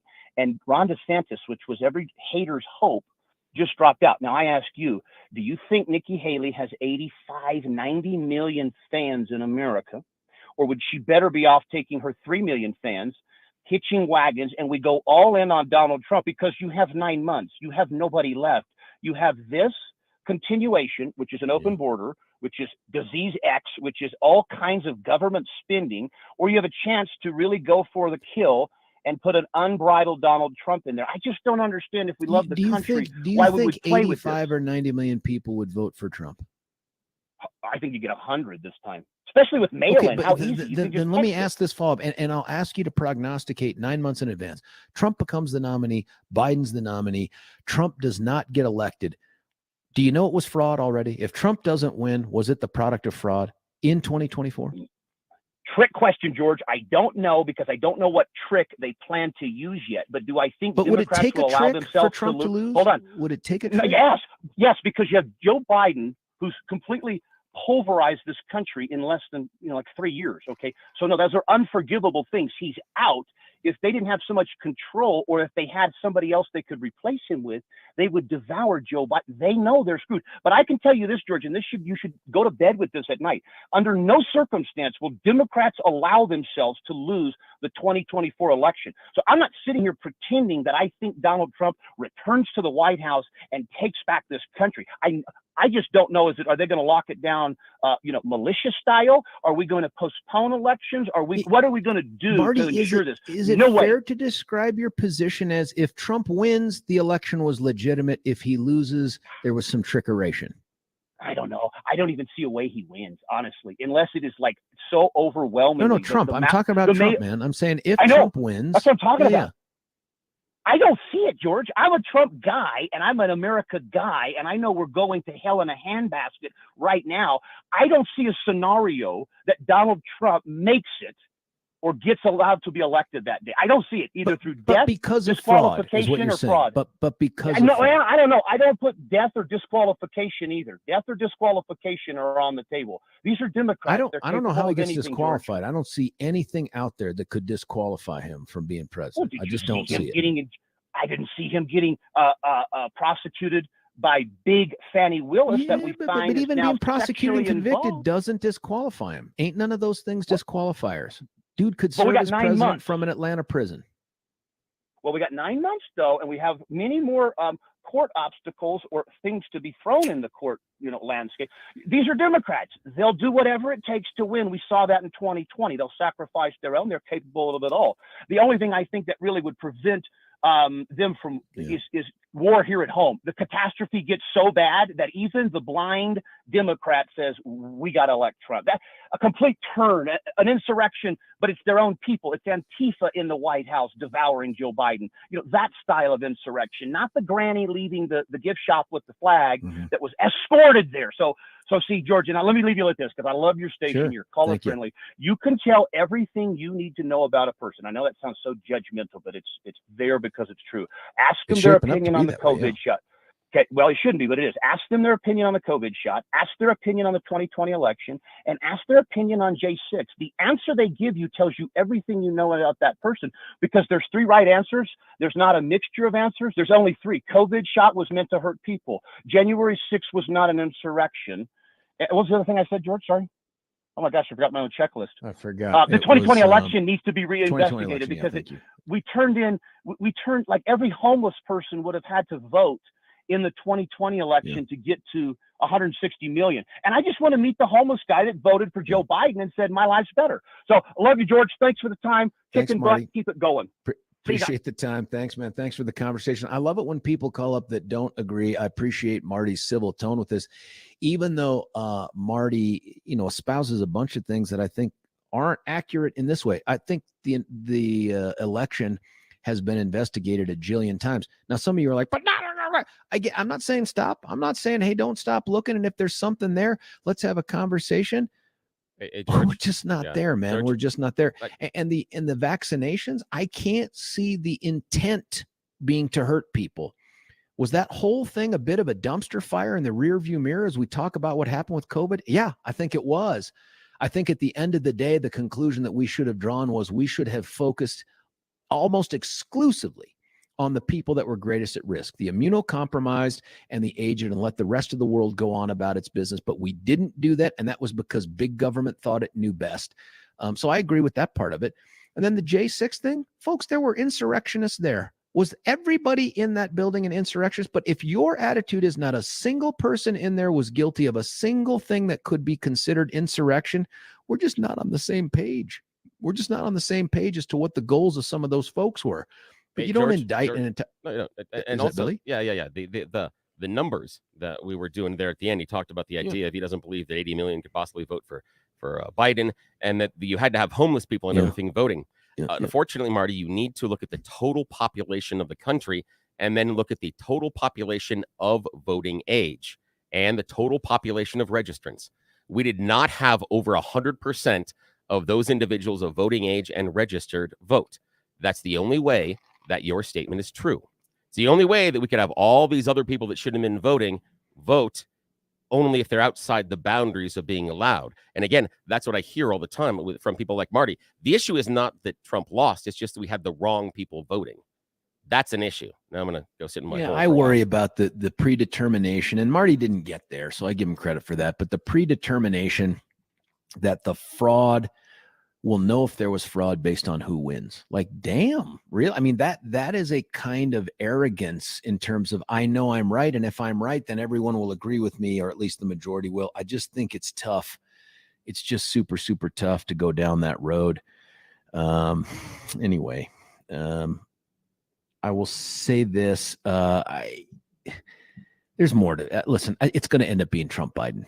And I don't agree with the idea that they're going to take Biden out. I could be totally wrong, and I'll come on the radio at some point and say, hey, I made a huge mistake and I didn't see this coming. I just don't see it happening. I think short of a medical emergency that I don't wish on anybody, it's going to be Trump Biden 2.0. And my God, I don't know what's going to happen there. Listen, Christian's on the line too. I want to get to Christian, but I know we're up against a break here. Let me talk about advanced hair restoration real quickly. You look in the mirror and what you might see is, sadly, that loss of hair that makes you feel less confident and less young. And if you had that full head of hair like you used to as a kid, as a younger man, you just have a little more of a spring in your step. There's an answer for this, folks. No, it's not the hats. It's not the wigs. It's not the comb over stuff. It's not any of those things. And those are all normal too. You're going to call up our friend Dr. Tanya Pauls at Advanced Hair Restoration, and you're going to have a conversation with her. That's right, free consultation. And all you have to do is call 720-459-HAIR, 720-459-HAIR. And that conversation is going to be, what can you do for me? And she's going to say, hey, we have guaranteed results, super relaxed, stress-free environment in one day, out that same day, the next day your hair starts growing, your own hair. They give you $250 off and 250 free hair grafts to begin with. You're going to be thankful you did it. So many guys out there have done it. They just don't wear T-shirts that say, hey, I did advanced hair restoration. You just know when you see them, what did you do? Did you lose weight? Did you put on some muscle? Are you doing the steroids? What is it? It's the hair. Go answer this question by giving them a call. Check them out at advancedhair.com, advancedhair.com. I'm going to cut away for a break. When we come back, Christian, whoever filled Marty's line at 303-696-1971, and your text is George Brauchler, 710 KNUS.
man. George Brauchler back with you here, 710 KNUS. Tons of texts that are coming in here. George, serious question. January 5th, 2021. Did you truly and honestly believe that Joe Biden won the election? I said to believe otherwise, I need evidence that fraud changed the outcome. And yes, I can see 81 million either voting for Biden or voting against Trump. People hate that guy, and other people love that guy. Looking back now, it's kind of an easy question to answer. This is their response. But at the same time, January 2021, I don't think I knew one person that didn't think there was something crooked going on. Yeah, ask the Dems. Ask your unaffiliated voters that turned on Trump. I don't know. Someone talked about Nikki Haley resigning. Someone else saying just because a woman can sling mud doesn't mean she can win a fight. I think that's true, but the polls say she can beat Biden, and I just want to win. Here's some more stuff. So stuff about grandma dying in Florida because of the mishandling of the COVID thing. George, Nikki Haley is way too contradictory, couldn't truthfully talk about slavery, and also said there's no racism, then turns around and plays the race card, and you can't do that and be taken seriously. On top of that, the only real backing is Democrats.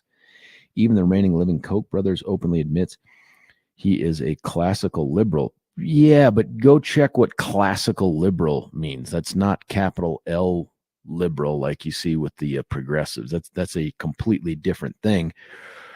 And I don't know if it's only Democrats that support her. I mean, she pulled about 1 in 5 of the Iowa caucus goers, and we'll see how she does tomorrow. Probably gets north of maybe 40% out there in New Hampshire. That means Republicans had to play. Christian, you're on 710 KNUS. Christian, what do you think? Yeah, good morning, George. Good morning. So you had asked a couple questions in regards to Nikki Haley and also DeSantis. I want to address those real quick, and then maybe we can talk about the things that you're currently on. So in regards to DeSantis, before DeSantis and Trump got into the whole back and forth battle, and before DeSantis into the presidential primary, I never really felt like DeSantis was